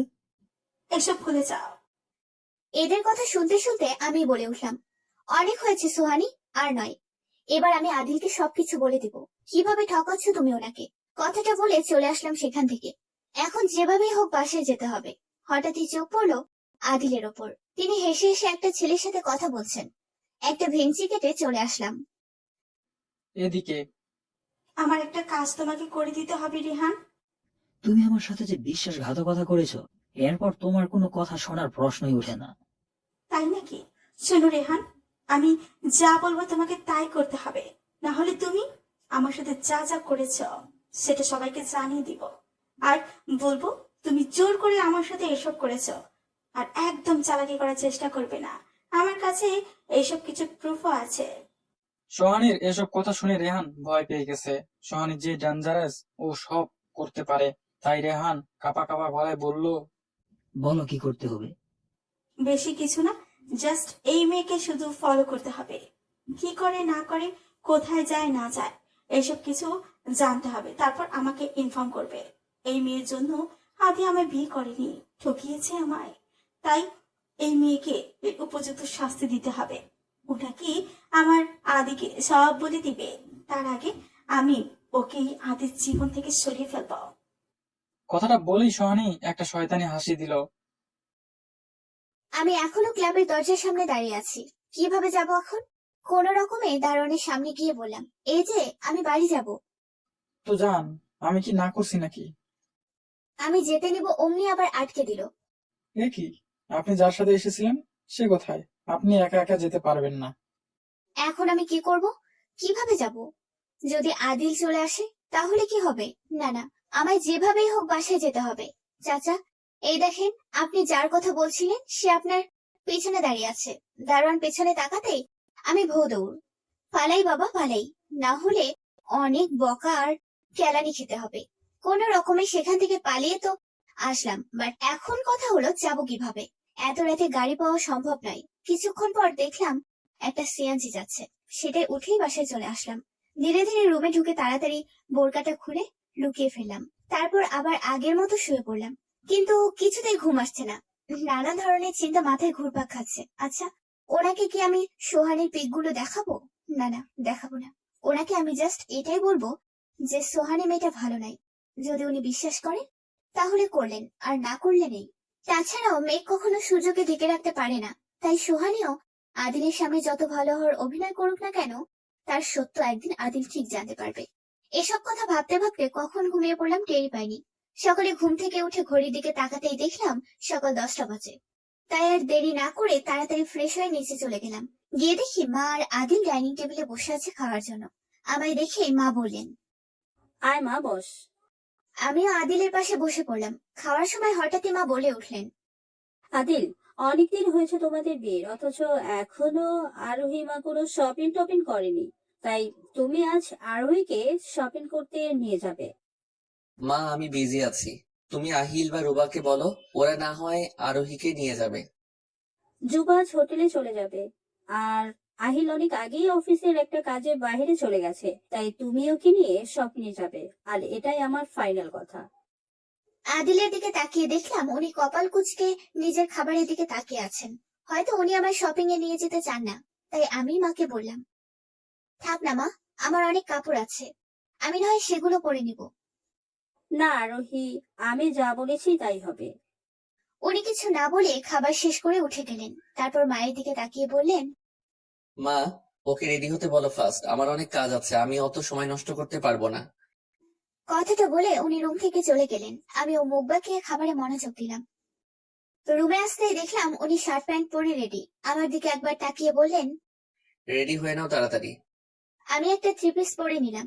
তারপর ঠোঁটে হালকা লিপস্টিক লাগিয়ে চুলটা কিছু আঁচড়িয়ে নিলাম। শেষ, আমি রেডি। তারপর আদিলকে নিয়ে বেরিয়ে পড়লাম। এদিকে সোহা ওরা শপিং মলে এসেছে। কি করতে হবে আমায়? এখন না, পরে, আমি যখন বলবো তখন। আচ্ছা সোহা, আমরা কি কাজটা ঠিক করছি? চুপ, একদম চুপ। যা করতে বলবো তাই করবা, বুঝছো তুমি? একটার পর একটা ড্রেস দেখেই যাচ্ছি, বাট একটাও পছন্দ হচ্ছে না। ওনার দিকে তাকিয়ে দেখলাম উনি ভাবলেশীন ফোন টিপে যাচ্ছেন।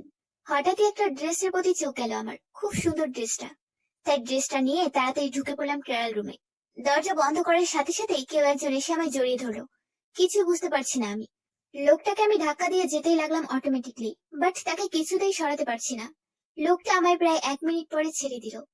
তারপর ধাক্কা মেরে ফ্লোরে ফেলে দিয়ে চলে গেল। আমি এখনো ছেলেটার মুখ দেখিনি, দেখবো কি করে? দেখার তো সুযোগই দেয়নি। কোন রকমে কয়েকটা জামা কাপড় কিনে বাসায় চলে আসলাম, কিন্তু কিছুতেই ট্রায়াল রুমের কথা মাথা থেকে বের করতে পারছি না। কে এই লোক? আর আমায় এভাবে জড়িয়ে বা ধরলো কেন? কি তার উদ্দেশ্য? ছাদে দাঁড়িয়ে আছে আদিল। হঠাৎই তার ফোন বেজে উঠলো। ফোনের স্ক্রিনে তাকিয়ে দেখলো সোহানী ফোন করেছে। আদিল ফোন রিসিভ করতেই ওপাশ থেকে সোহানী কান্না জড়িত কণ্ঠে বলে উঠলো, হাদি, তুমি বিয়ে করে ফেলেছ? কিন্তু তুমি যে আমায় বলেছিলে আমাকে ছাড়া আর কাউকে বিয়ে করবে না, তাহলে কিভাবে তুমি বিয়ে করতে পারলে? বলো কিভাবে? দেখো সোহা, আমি বিয়েটা অনেক চাপে পড়ে করেছি। আমি এখনো আরোহীকে নিজের স্ত্রীর মর্যাদা দেইনি। আর তুমি কি করে জানলে যে আমি যে বিয়ে করেছি? কে বলেছে তোমায়? কে আবার? তোমার নিজের স্ত্রী আরোহী বলেছে আমাকে। আরোহী? আরোহী তোমায় কোথায় পেলো? ক্লাবে এসেছিল কাল। তুমি কেমন মেয়েকে বিয়ে করলে আদি? কাল তোমার স্ত্রী এসে আমায় শাসিয়ে গেছে যাতে আমি আর তোমাকে ভালো না বাসি। আমার জন্য নাকি তুমি ওকে মেনে নাওনি? শোনো আদি, এখনো টাইম আছে। তুমি ওকে বড় করে দেখো, ও কেমন সেটা ভালো করে দেখো, বুঝো। কথাটা বলে সোহানী খট করে ফোনটা কেটে দিল। আরোহী কাল ক্লাবে গিয়েছিল, কিন্তু কেন? শুধুই কি সোহাকে শাসানোর জন্য, নাকি অন্য কিছু? আমায় এখনই ওর সাথে কথা বলতে হবে। কথাটা বলে রুমে চলে গেল আদিল। আমি ঠিক করে নিয়েছি, যত তাড়াতাড়ি সম্ভব আদিলকে সোহানির কথা বলে দেব। ওনাকে জানাতে হবে কেমন মেয়েকে ভালোবেসেছেন উনি। আমার কথা শেষ হতে না হতেই উনি রুমে প্রবেশ করলেন। শুনুন, আপনাকে কিছু বলার ছিল। ওই সোহানি মেয়েটা একদম ভালো না। ওকে আমি...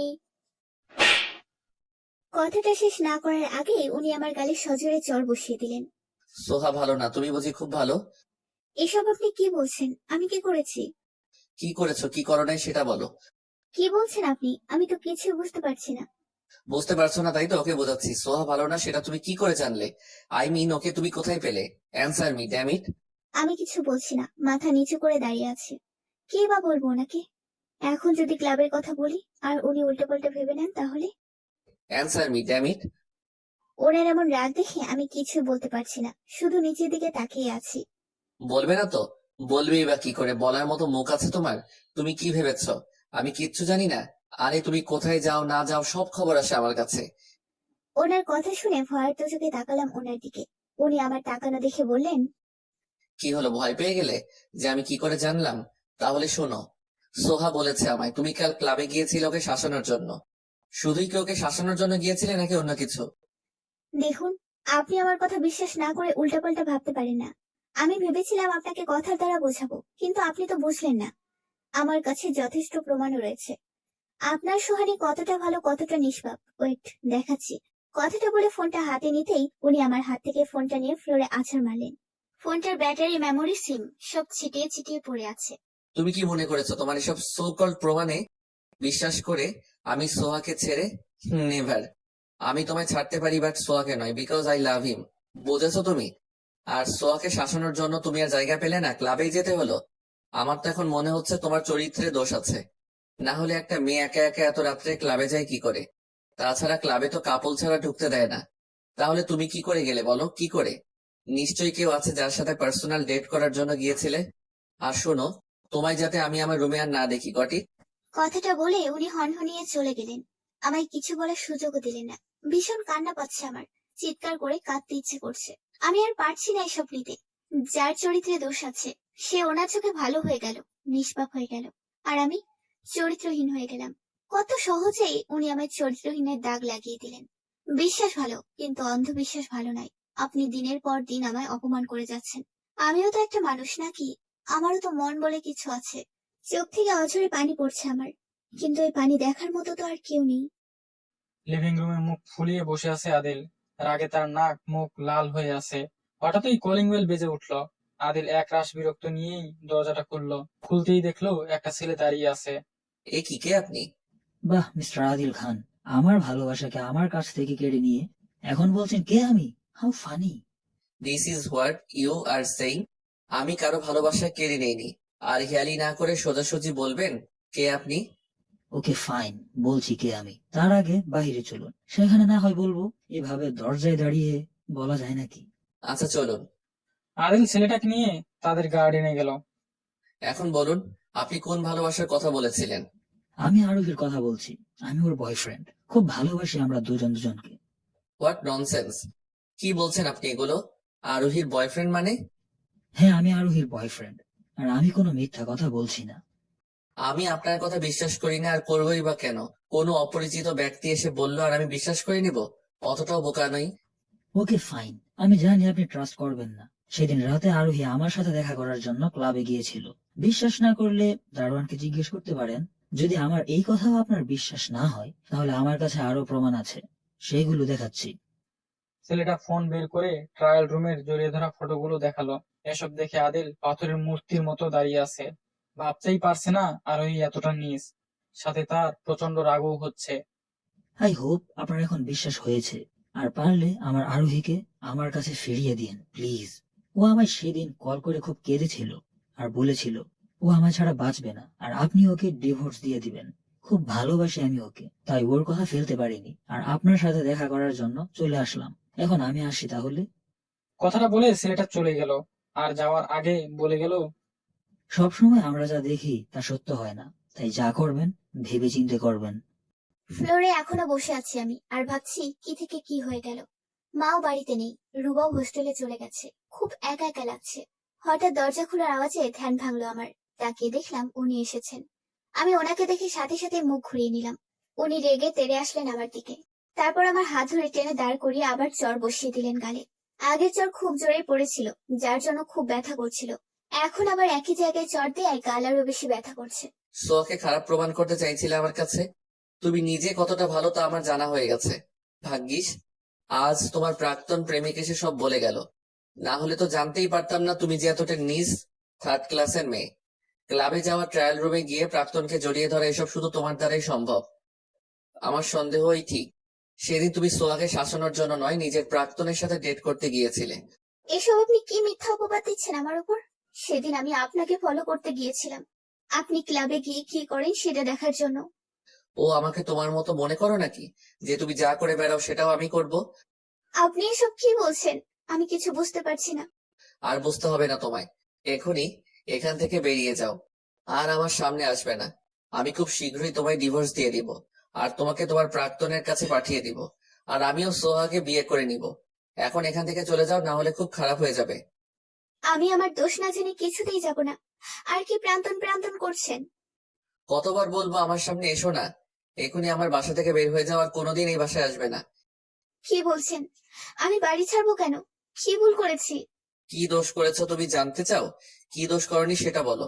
by the way, I can't explain to you now, কেন এক্সপ্লেইন করতে পারবেন না? কারণ আমি তোমাকে বলতে বাধ্য নই। কথাটা বলে উনি আমায় সজোরে ধাক্কা মারলেন। হঠাৎ ধাক্কা দেওয়ার কারণে তাল সামলাতে না পেরে ফ্লোরে গিয়ে পড়লাম। মাথাও খাটের কোণার সাথে লেগে খানিকটা কেটে গেছে। আমি বলছি এখান থেকে চলে যাও, নাকি ধাক্কা দিয়ে বের করে দিব। আমি নড়তে পারছি না, শরীর প্রচন্ড ব্যথা করছে।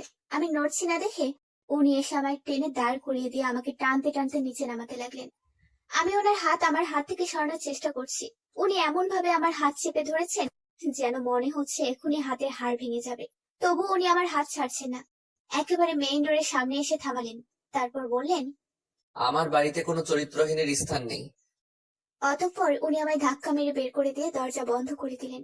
আমি দরজা ধাক্কা দিয়ে যাচ্ছি, কিন্তু উনি দরজা খুলছেন না। আমি দরজা ধাক্কাতে ধাক্কাতে সেখানেই বসে পড়লাম। চোখ থেকে অঝরে পানি গড়িয়ে পড়ছে। কি থেকে কি হয়ে গেল? কি দোষ করেছিলাম আমি, যার জন্য এত বড় শাস্তি পাচ্ছি?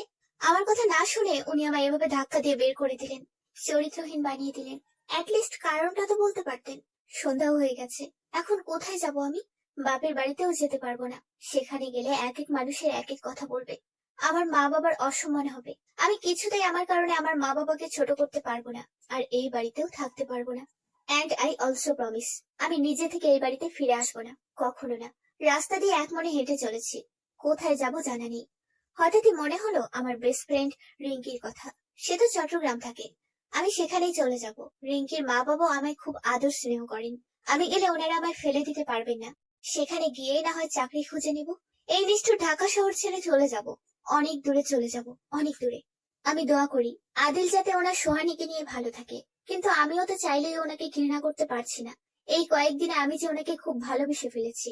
রাতও হয়ে এসেছে, মুখে এসে বাস চেঞ্জে লাইট পড়ছে। রাস্তার সাইডেই বসে পড়লাম আমি। আমার কাছে একটা কানা করেও নেই। চট্টগ্রাম যাব কি করে? আর রাতও তো হয়ে গেছে। কোন রকমে দাঁড়ালাম আমি। একটা বাড়ি চোখে পড়েছে, দেখি এখানে কেউ আজ রাত থাকতে দেয় কিনা। আস্তে আস্তে হেঁটে হেঁটে একটা গলির বাড়ির সামনে দাঁড়ালাম। তারপর এগিয়ে গিয়ে দরজার কড়া নাড়লাম। একটু পর একজন মধ্যবয়সী মহিলা এসে দরজা খুলেন। আমায় দাঁড়িয়ে থাকতে দেখে উনি বললেন, এ কি মা, কে তুমি? আন্টি আমি আরোহী। আমি একটা বিপদে পড়ে গেছি। আসলে আন্টি, আমি ঢাকা শহরে কিচ্ছু চিনি না। যদি আপনি আমায় আজ রাতটা আপনাদের বাড়িতে থাকতে দিতেন, তাহলে আমার খুব উপকার হতো।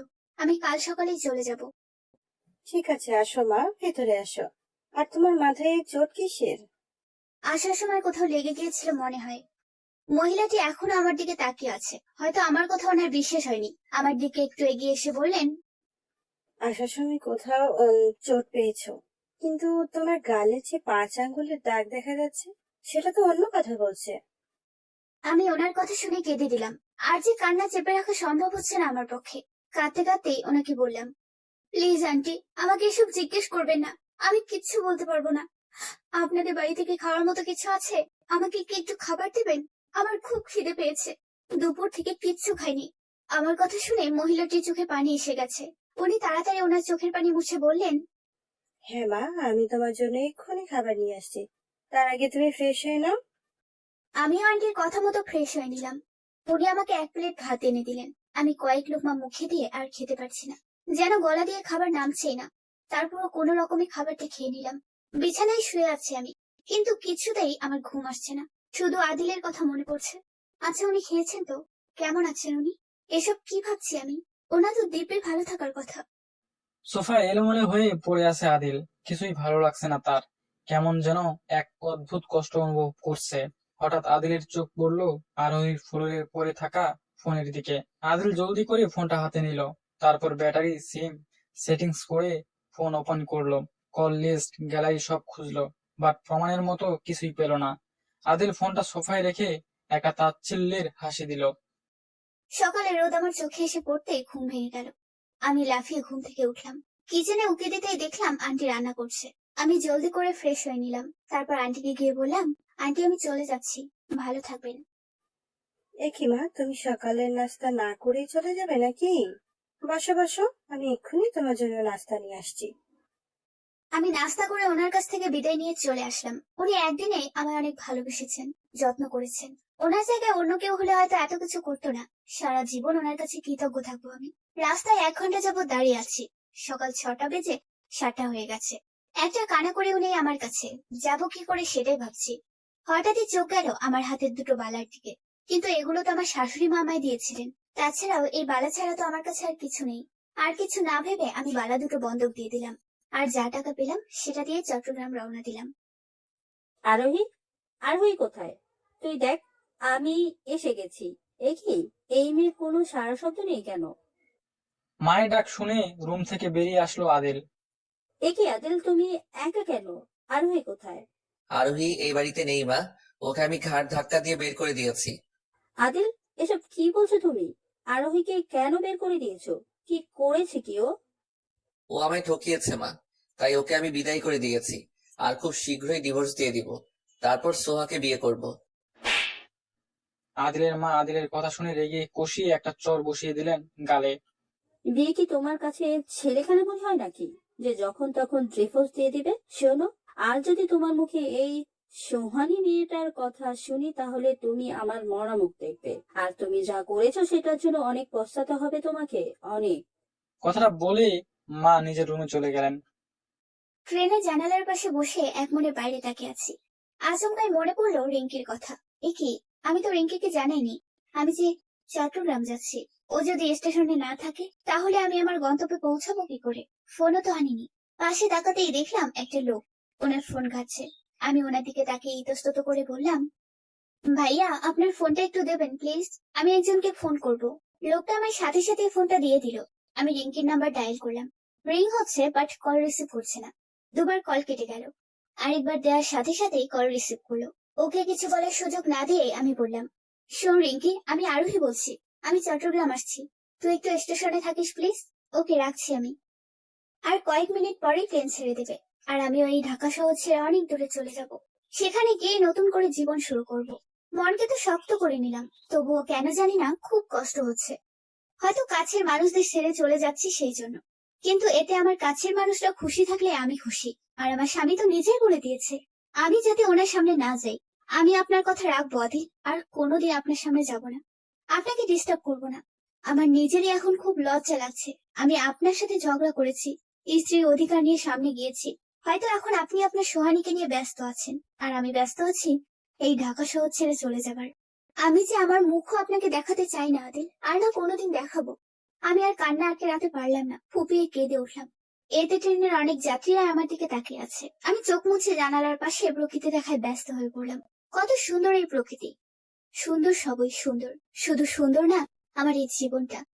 আহিলও ফিরে এসেছে, তার কাজ শেষ। তাই মায়ের মুখ থেকে আদিলের কথা শুনে ভীষণ রেগে আছে সে। তাই এখন যাচ্ছে আদিলের সাথে বোঝাপড়া করতে। আদিলের রুমে এসে চিৎকার দিয়ে উঠলো আহিল। ভাইয়া, কি হয়েছে, এভাবে চিৎকার করছিস কেন? তুমি রুহিকে কেন বাড়ি থেকে বের করে দিয়েছো বলো? আমি তোকে বলতে বাধ্য নই। কেন বাধ্য নও তুমি? বলো, কেন রুহিকে বের করে দিয়েছো? কি অন্যায় করেছে ও? ও আমায় ঠকিয়েছে।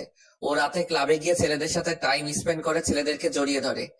তাই এসব তোমায় কে বলেছে? কে আবার? আরোহীর প্রাক্তন প্রেমিক বলেছে। আর আরোহী এখন ওর কাছে আছে। প্রেমিক? কি বলছো তুমি ভাইয়া? ওর তো কোনো প্রেমিক টেমিক নেই। আর প্রাক্তন ওই বা আসলো কোথা থেকে? লিসেন ভাইয়া, আমি জানি না কে তোমাকে কি বলেছে বা কি প্রমাণ দেখিয়েছে, বাট আই এম শিওর এটা কোনো ষড়যন্ত্র ছিল রুহিকে তোমার জীবন থেকে সরিয়ে দেওয়ার জন্য। টোটাল 7 বছর আমি রুহির সাথে পড়ালেখা করেছি, শুধু তাই নয়, বেস্ট ফ্রেন্ড ছিলাম ওর। তাই ওর সবকিছু জানি আমি। ও কিছুতেই এমন নীচ কাজ করতে পারে না। এনাফ ইজ এনাফ আহিল, তোকে কে বলেছে আরোহীকে নিয়ে মাথা ঘামাতে? চলে যায় এখান থেকে, কিচ্ছু ভালো লাগছে না আমার। আহিল চলে যেতে নিবে, তখনই ওর চোখ গেল সোফার নিচে পড়ে থাকা মেমোরি কার্ডের দিকে। আহিল এগিয়ে এসে মেমোরিটা হাতে নিল। ভাইয়া, এই মেমোরি কি তোমার? আদিল একটু ভালো করে দেখে বলল, না তো। তোমার না তাহলে কার? ওয়েট, দেখছি। আহিল মেমোরি কার্ড ওর ফোনে ঢুকালো, তারপর গ্যালারিতে গেল। গ্যালারির একটা ফটোতে চোখ আটকে গেল আহিলের। এ কি, এটা তো সোহানী আপু। ছবিটা দেখে আদিলের দিকে ফোনটা এগিয়ে দিল। হ্যাঁ, এটা তো সোহানী, বাট এই ছেলেটাকে? আহিল ছেলেটাকে দেখে খাটে ফোনটা ছুঁড়ে মারলো। কি হলো আহিল, তুই এভাবে ফোনটা ছুঁড়ে মারলি কেন? ভাইয়া, এই ছেলেটা আমার ফ্রেন্ড রেহান, বাট রেহান সোহানী আপুর সাথে এত ক্লোজ হয়ে কি করছে? এই ছেলে তোর ফ্রেন্ড? কি বলছিস এসব? ও তো আরোহীর বয়ফ্রেন্ড। ও সেটা ভাইয়া, আমি আগেও বলেছি আর এখনো বলছি, রুহির কোনো বয়ফ্রেন্ড নেই। যদি হতো তাহলে দুজনের মধ্যে একজনে হলেও বলতো। বাই দা ওয়ে, তোমায় কে বলেছে রোহান রুহির বয়ফ্রেন্ড? কেন? রেহান নিজে বলেছে। কি বলেছে? আদিল আহিলকে সব খুলে বলল, প্রমাণের কথাও বলল। আচ্ছা, আমি যতদূর জানি রেহান ক্লু দিয়ে কথা বলতে পছন্দ করে। ও কি তোমায় কোনো ক্লু দিয়েছে? না, ও তো আমায় কোনো ক্লু দেয়নি। তাছাড়াও রেহান কি বলেছে সবাই তো তোকে খুলে বললাম। ভাবো ভাইয়া, ভাবো, রেহানের সাথে চলাফেরা করেছি আমি, তাই খুব ভালোভাবেই চিনি ওকে। ও এত বড় মিথ্যা বলতে পারে না। I am damn sure okay কেউ বাধ্য করেছে মিথ্যা বলার জন্য। আদিল কিছুক্ষণ ভেবে বলল, রেহান আমায় যাওয়ার সময় বলে গিয়েছিল, সবসময় আমরা যা দেখি তা সত্য হয় না, তাই যা করি না কেন ভেবেচিন্তে যেন করি। বাহ ভাইয়া বাহ, এই ছোট্ট কথাটি তোমার মাথায় ঢুকলো না? ভাইয়া, তুমি রাগকে সবসময় প্রাধান্য দাও। তোমার উচিত ছিল রুহির কথাগুলো শোনা। তুমি তো ওর কথা না শুনে ঘাট ধাক্কা দিয়ে বের করে দিয়েছো। আচ্ছা ভাইয়া, তুমি ওর গায়ে হাত তুলনি তো? কেন? না মানে, রুহি আমায় সবসময় বলতো ওর নাকি মেয়েদের উপরে হাত তোলা একদমই পছন্দ নয়। আহিলের কথা শুনে আদিল মাথা নিচু করে আসছে। অনেক অনুশোচনা হচ্ছে তার। আদিলের মাথা নিচু করে দেখে আহিল যা বুঝার বুঝে গেল। তারপর আদিলের কাঁধে হাত রেখে বলল, ভাইয়া, যাওয়ার হয়ে গেছে, এখন আমাদের আরো ক্লিয়ার করে সব জানতে হবে। আমি রেহানকে কফি শপে ডাকছি, তুমি রেডি হয়ে নাও। আহিল আদিলের থেকে একটু দূরে গিয়ে রোহানকে ফোন করলো। রিং হওয়ার কিছুক্ষণ পর রেহান ফোন রিসিভ করলো। হ্যালো রেহান, আমি আহিল বলছি। তুই কি আমার সাথে একটু দেখা করতে পারবি? হঠাৎ দেখা করতে বললি যে? এমনি কতদিন ধরে তোকে দেখি না তো, তাই একটু দেখা করতে ইচ্ছে করছে আর কি। থাক, তুই যদি আসতে না চাস তো আসিস না। আমি তোকে কখন বললাম যে আমি আসবো না? কোথায় আসতে হবে বল, আমি চলে আসবো। আচ্ছা ঠিক আছে, কফি শপে চলে আয় তুই, আমি ওয়েট করব। ওকে, ডান।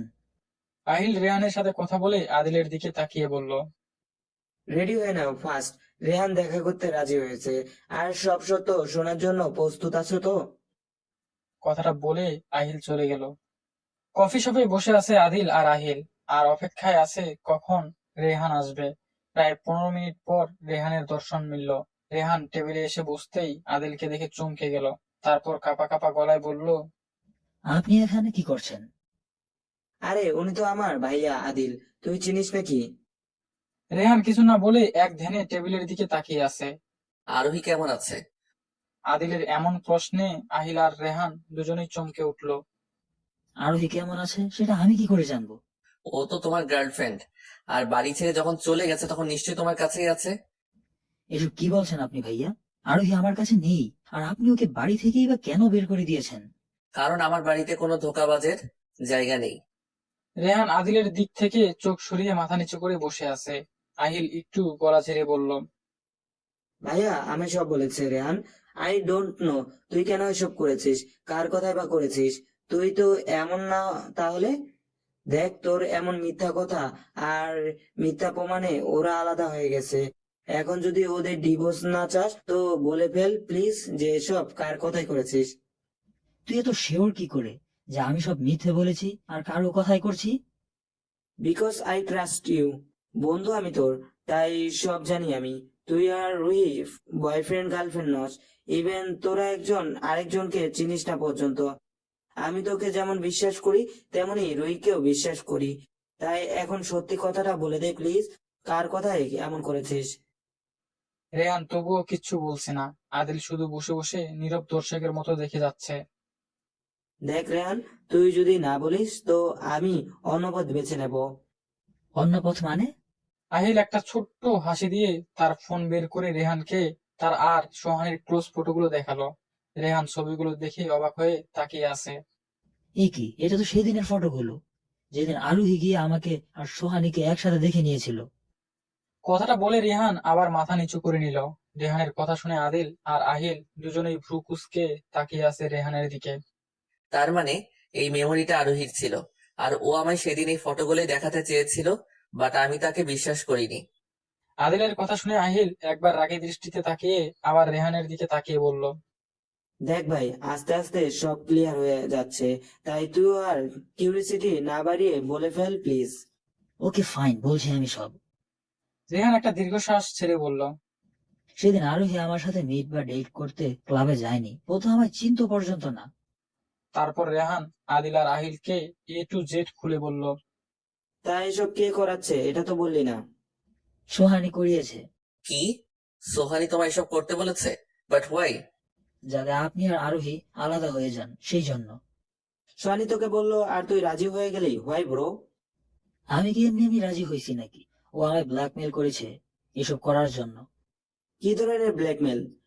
আসলে সোহানীর সাথে আমার 2 বছরের সম্পর্ক, আর অনেকবার আমি ওর সাথে ফিজিক্যাল রিলেশনে গিয়েছিলাম। আমি যাইনি, ও নিজেই আমায় জোর করত, আর ওই মুহূর্তের ছবি দেখিয়ে ও আমায় ব্ল্যাকমেল করত।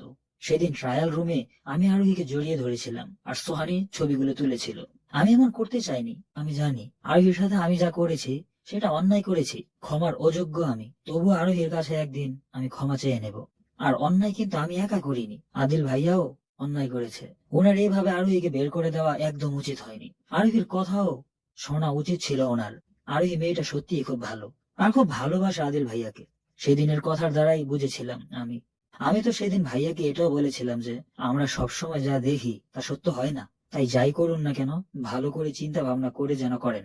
যাই হোক, আমি এবার যাই, ভালো থেকো। কথাটা বলে চলে গেল রেহান। আদিল এখনো শক্ত হয়ে বসে আছে। কি মনে হতেই কফি শপ ছেড়ে বেরিয়ে গেল সে। তারপর একটা লেকের পাড়ে গিয়ে সোহানীকে ফোন করলো। কিছুক্ষণ পরেই সোহানী চলে আসলো। সোহানীকে দেখেই আদিলের চোখ মুখ লাল হয়ে গেছে রাগে। তবুও রাগ প্রকাশ না করেই বলল, শুনো সোহানি, আমি তোমাকে কিছু বলতে চাই। হ্যাঁ বলো বেবি, কি বলবি? আমি আরোহীকে আমার বাড়ি থেকে ঘাট ধাক্কা দিয়ে বের করে দিয়েছি। ও একটা ধোঁকাবাজ, আর তুমি তো জানো ধোঁকাবাজকে আমি একদম লাইক করি না। তাই আমি এখন তোমাকে বিয়ে করব। তুমি কি আমায় বিয়ে করবে? কি বলছো তুমি? তোমাকে বিয়ে না করার কি আছে? তোমাকে বিয়ে করার জন্যই তো আমি এত কিছু করলাম, এত প্ল্যান করলাম। Now I am success. সোহানীর কথা শুনে আদিল আর রাগ কন্ট্রোল করতে পারলো না। কষিয়ে একটা চর বসিয়ে দিল। তুই কি মনে করেছিস তুই এত কিছু করবি তারপর আমি তোকে বিয়ে করব? সেই ভুল আমি করব না। খুব ভালো করেছে আমি আরোহীকে বিয়ে করেছি, কিন্তু দুর্ভাগ্যবশত তাকেও তোর জন্য হারাতে হয়েছে। যে মেয়েটা ফুলের মতো নিষ্পাপ, সে মেয়েটিকে আমি চরিত্রহীন বলেছি, আর যে আসল চরিত্রহীন তাকে আমি নিষ্পাপ ভেবে এসেছি। তোর জন্য, শুধুমাত্র তোর জন্য আরোহীকে ভুল বুঝে আমি বাড়ি থেকে বের করে দিয়েছি। আরে বাহ, এত ভালোবাসা!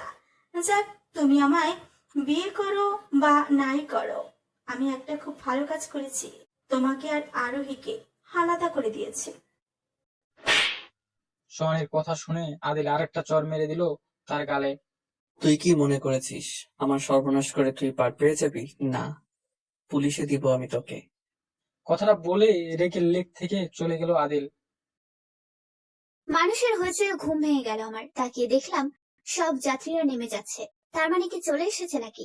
একজনকে জিজ্ঞাসা করে জানতে পারলাম 2টা বাজে। হায় আল্লাহ, এত সময় ঘুমিয়েছিলাম। আমিও নেমে পড়লাম ট্রেন থেকে। মাথাটা খুব ব্যথা করছে। চারদিকে তাকিয়ে রিঙ্কিকে খুঁজতে থাকলাম আমি। ওকে কোথাও দেখা যাচ্ছে না। আমাকে দেখে কোথায় থেকে যেন রিঙ্কি দৌড়ে এলো। তুই এখন এলি? আমি কত সময় ধরে অপেক্ষা করছি। আমি কিছু বলতে পারছি না, অনেক খিদে পেয়েছে আমার। সেই সকাল 6টায় একটা রুটি কোনো রকমে খেয়েছিলাম। প্রচুর দুর্বল লাগছে, কথাও যেন মুখ থেকে বের হচ্ছে না। এ কি রে, কি হয়েছে তোর? শরীর দুর্বল নাকি? তুই কি আমাকে তোর সাথে নিয়ে যাবি নাকি চলে যাব আমি? না না, চল আমার সঙ্গে। রিঙ্কিকে নিয়ে স্টেশন থেকে একটা গাড়ি নিয়ে চলে গেলাম ওদের বাড়িতে। রিঙ্কির আম্মু আগে থেকেই জানতেন, তাই তেমন রিয়াকশন করেননি আমাকে দেখে। রিঙ্কি আমাকে ফ্রেশ করিয়ে দিয়ে টেবিলে খাবার এনে দিল। আমি খাবারটা খেয়ে সোফায় বসে পড়লাম। কিছুক্ষণ পর রিঙ্কির আম্মু এসে আমার মাথায় হাত বুলিয়ে দিতে লাগলেন। তোমার কি হয়েছে মা? এত মনমরা দেখাচ্ছে কেন? না আন্টি, তেমন কিছু হয়নি। দেখ রুহি, আমি কিন্তু তোকে খুব ভালো মতো চিনি। কিছু একটা তো হয়েছে তোর, না হলে এভাবে ঘর সংসার ছেড়ে চলে আসলি কেন? কোনটাকে তুই ঘর সংসার বলছিস, যেখানে কোনো ভালোবাসা নেই, আছে শুধু একরাশ ঘৃণা আর অপমান। আমি জানি না তোমার আর তোমার স্বামীর মধ্যে কি মনোমালিন্য হয়েছে, বাট এভাবে ঘর সংসার ছেড়ে চলে আসা একদম উচিত হয়নি। আমি জানি আন্টি, এটা উচিত হয়নি, কিন্তু এখন যদি রিঙ্কিকে ওর স্বামী ওর কথা না শুনে না যাচাই করে বাসা থেকে ঘাট ধাক্কা দিয়ে বের করে দিত, তাহলেও কি আপনি এই কথাটা বলতেন? আমার কথা শুনে রিঙ্কি আর ওর আম্মু অবাক হয়ে তাকিয়ে আছেন। তার মানে তোর স্বামী তোকে? হ্যাঁ, আমার স্বামী আমার কথা না শুনে ঘাট ধাক্কা দিয়ে বের করে দিয়েছে, আর এটাও বলেছে কোনোদিন যাতে আমি ওর সামনে না যাই। আমি কি দোষ করেছি সেটা পর্যন্ত বলেনি। কালকের রাত আমি আরেক ভদ্র মহিলার বাড়িতে কাটিয়েছি, ওনার কাছে পেটের দায়ে খাবার চেয়েছি। আচ্ছা আরুই মা, তুমি আমার একটু খুলে বলো তো কি হয়েছিল? আমি আন্টিকে সব খুলে বললাম। আন্টি আমার সব কথা শুনে বললেন, আচ্ছা মা, তুমি এখানে যতদিন ইচ্ছে ততদিন থাকো, আমার কোনো আপত্তি নেই। রিঙ্কি যেমন আমার মেয়ে, তেমনি তুমিও আমার মেয়ে। রাতে আদেল রুমে বসে আছে আর কাঁদছে। সোহানি আমার সঙ্গে কেন এমনটা করলো? ওর জন্য কত কষ্ট দিয়েছি আমি আরোহীকে। মেয়েটার চোখে সবসময় আমি ভালোবাসা দেখতে পেতাম, তবু আমি সেসবে পাত্তা দিতাম না, শুধুমাত্র সোহানির জন্যে। আর সোহানির চোখে আমি আকাঙ্ক্ষা ছাড়া আর কিছুই দেখতে পাইনি। কোথায় আছো তুমি আরোহী? Please come back, I swear. আর কখনো তোমায় কষ্ট দেব না। তুমি তো তোমার মা বাবার কাছেও যাওনি, তাহলে কোথায় আছো তুমি? কোথায়? আদিলের এসব ভাবনার মাঝেই আহিল এসে ডিনারের জন্য ডেকে গেল। আদিল ডাইনিং টেবিলে গিয়ে বসতেই আদিলের বাবা টেবিল ছেড়ে উঠে পড়লেন। তোমার ছেলেকে বলে দাও, ওর সঙ্গে এক টেবিলে বসে খাবার খাওয়া আমার পক্ষে সম্ভব নয়। যে ছেলেটা আমার ঘরের লক্ষ্মীকে ঘাড় ধাক্কা দিয়ে বের করে দিতে পারে, সে অ্যাটলিস্ট যাই হোক আমার ছেলে কিছুতেই হতে পারে না। কথাটা বলেই আদিলের বাবা হনহনিয়ে ওনার রুমে চলে গেলেন। আদিলের মা আর আহিলও আদিলের সাথে তেমন কথা বলেন না। আদিল কোনো রকমে খাবারটা খেয়ে চলে গেল। রুমে গিয়ে সবকিছু ভাঙচুর করে ফেলছে। পরিবারের এমন নেগলেক্ট কিছুতেই মেনে নিতে পারছে না সে। হঠাৎই আদিলের চোখ পড়লো বুক সেলফি রাখা একটা নীল ডায়েরির উপর। কৌতূহল বশত ডায়েরিতে কি লেখা আছে সেটা দেখার জন্য ডায়েরিটা খুললো। প্রথম পেজেই চোখ আটকে গেল আদিলের। সেখানে লেখা, বিয়ে নিয়ে মেয়েরা কত স্বপ্নই না দেখে, তেমনি আমিও দেখেছিলাম, কিন্তু সবসময় তো আর সব স্বপ্ন পূরণ হয় না, তেমনি আমারও হয়নি। বিয়ের রাতে মেয়েরা তার স্বামীর কাছ থেকে ভালোবাসা আর সম্মান পায়, কিন্তু আমি পেয়েছিলাম একরাশ ঘৃণা আর চর। কোনোদিন কখনো শুনিনি বাস্য রাতে নিজের স্ত্রীর শাড়ি অলংকার খুলে অন্য মেয়ের জন্য রাখা হয়, কিন্তু সেটা আমার ক্ষেত্রে হয়েছে। স্বপ্ন দেখতাম একটা রাজপুত্রের মতো ছেলের সাথে বিয়ে হবে, এই স্বপ্ন আমার পূরণ হয়েছে। তবে রাজপুত্রের কাছ থেকে ভালোবাসা পাবো সেটা পূরণ হয়নি, হয়তো কোনোদিন তার কাছ থেকে ভালোবাসা পাবো না, কিন্তু আমি চেষ্টা করব। আদিলের চোখে পানি চলে এসেছে। সে চোখের পানিটা মুছে আবারও পেজ উল্টালো। সেখানে লেখা, সোহানীকে আদিল ভালোবাসে, তাতে আমি একদমই কষ্ট পাইনি। গার্লফ্রেন্ড থাকতে পারে, এতে রাগ অভিমান করার কিছুই নেই। আমি আদিলকে ভালোবাসি, খুব ভালোবাসি। হয়তো আমার ভালোবাসা একতরফাই থেকে যাবে, তবুও ওনাকে আমি ভালোবাসি আর খুব বিশ্বাস করি। কিন্তু সোহানী মেয়েটা এত খারাপ, সেটা যদি আমি আজ ওনাকে ফলো করে ক্লাবে না যেতাম, তাহলে তো জানতেই পারতাম না। আমি ওনাকে সবকিছু বলে দেব, কেমন মেয়েকে ভালোবেসেছেন সেটাও তো জানা দরকার। আমার কাছে প্রমাণ আছে, সেটা আমি ওনাকে দেখাবো না, আমি ওনাকে আমার কথার দ্বারা বোঝাবো। আমিও দেখতে চাই উনি আমায় কতটা বিশ্বাস করেন। ডায়েরিতে আর কিছুই লেখা নেই। আদিল ফুপিয়ে কেঁদে উঠলো সব পড়ে। মেয়েটা আমায় এত ভালোবাসতো, এত বিশ্বাস করতো, আর আমি ওকে এইভাবে বাড়ি থেকে বের করে দিলাম শুধুমাত্র ওই ক্যারেক্টারলেস সোহানির কথা শুনে। আচ্ছা, আমি তো এটাই চেয়েছিলাম যে ও আমায় ছেড়ে চলে যাক, কিন্তু এখন কেন আমি সুখী হতে পারছি না? কেন কেন এত কষ্ট হচ্ছে আমার আরোহীর জন্য? আদিল ওর গাড়ি নিয়ে বেরিয়ে পড়লো আরোহীকে খোঁজার জন্য। হন্য হন্য হয়ে খুঁজে চলেছে, কিন্তু কোথাও খুঁজে পাচ্ছে না। সকালে রিঙ্কি ডাকাডাকিতে ঘুম ভেঙে গেল আমার। আমি ছোট ছোট চোখ করে বললাম, কিরে এত সকালে এভাবে ডাকছিস কেন? সকাল 11টা বাজে আর বলছিস সকাল? বাই দ্য ওয়ে, এখন উঠে পড়, তোকে নিয়ে আমি এখন শপিং এ যাব। শপিং এ কেন? বারে, তুই যে কোনো ড্রেস আনিসনি, কি পরবি? তাই আব্বু বলেছে তোকে নিয়ে শপিং এ যেতে। আর এক্ষুনি রেডি হয়ে নে, আমি তোর কোনো কথা শুনছি না। রিঙ্কি আর আমি ব্রেকফাস্ট করে শপিং এ চলে আসলাম। শপিং এ এসে আদিলকে খুব মনে পড়ছে। ওনাকে নিয়ে 2 দিন আগেও শপিং এ গিয়েছিলাম, আর এখন আমি এক জায়গায় আর উনি আরেক জায়গায়। আচ্ছা, উনি তো বলেছিলেন সোহানীকে বিয়ে করবেন, হয়তো বিয়ের তোড়জোড়ও শুরু হয়ে গেছে। রিঙ্কির ধাক্কাতে ভাবনার জগৎ থেকে বেরিয়ে আসলাম আমি। তারপর কোনো রকমে নিজেকে ঠিকঠাক করে ড্রেস চয়েজে মনোযোগ দিলাম। বিকেলে রিঙ্কিকে নিয়ে ছাদে বসে আছি আমি। রিঙ্কি, তোকে একটা কথা বলি। হ্যাঁ, বল না। আঙ্কেলকে বলবি আমাকে একটা চাকরির ব্যবস্থা করে দিতে? তুই কি চাকরি করবি নাকি? করব। পারবি তো? না পারার কি আছে, আর পারতে তো আমাকে হবেই। নিজের পায়ে নিজেকে দাঁড় করাতে হবে, নিজেকে ব্যস্ত রাখতে হবে। ব্যস্ত থাকলে কিভাবে সময় চলে যাবে বুঝতেই পারবো না। আচ্ছা, আমি আব্বুর সাথে কথা বলবো। সোফার রুমে মনমরা অবস্থায় আরোহীর মা বাবার সামনে বসে আছে আদিল। ওনারা যখন জানতে পেরেছেন আরোহীকে পাওয়া যাচ্ছে না, অমনি আদিলদের বাড়িতে চলে এসেছেন। কেন আরোহী বাড়ি ছেড়ে চলে গেল, কি হয়েছে ওর? আদিলকে একের পর এক প্রশ্ন করেই যাচ্ছেন। আরোহীর মা তো কান্নাকাটি করে একাকার। আরোহীর বাবা একটা দীর্ঘশ্বাস ছেড়ে বললেন, দেখো বাবা, আমার মেয়ে খুব শান্ত প্রকৃতির, যা করে ভেবে চিন্তা করে। তো ও যদি কোনো ভুল করে থাকে তাহলে ওকে ক্ষমা করে বাড়িতে নিয়ে এসো বাবা, আমার যে একটাই মেয়ে।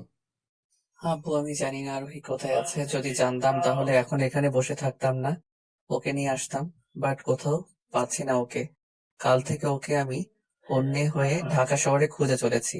আই সোয়ার, আমি ওকে আপনাদের কাছে ফিরিয়ে নিয়ে আসবো, আজ নয়তো কাল।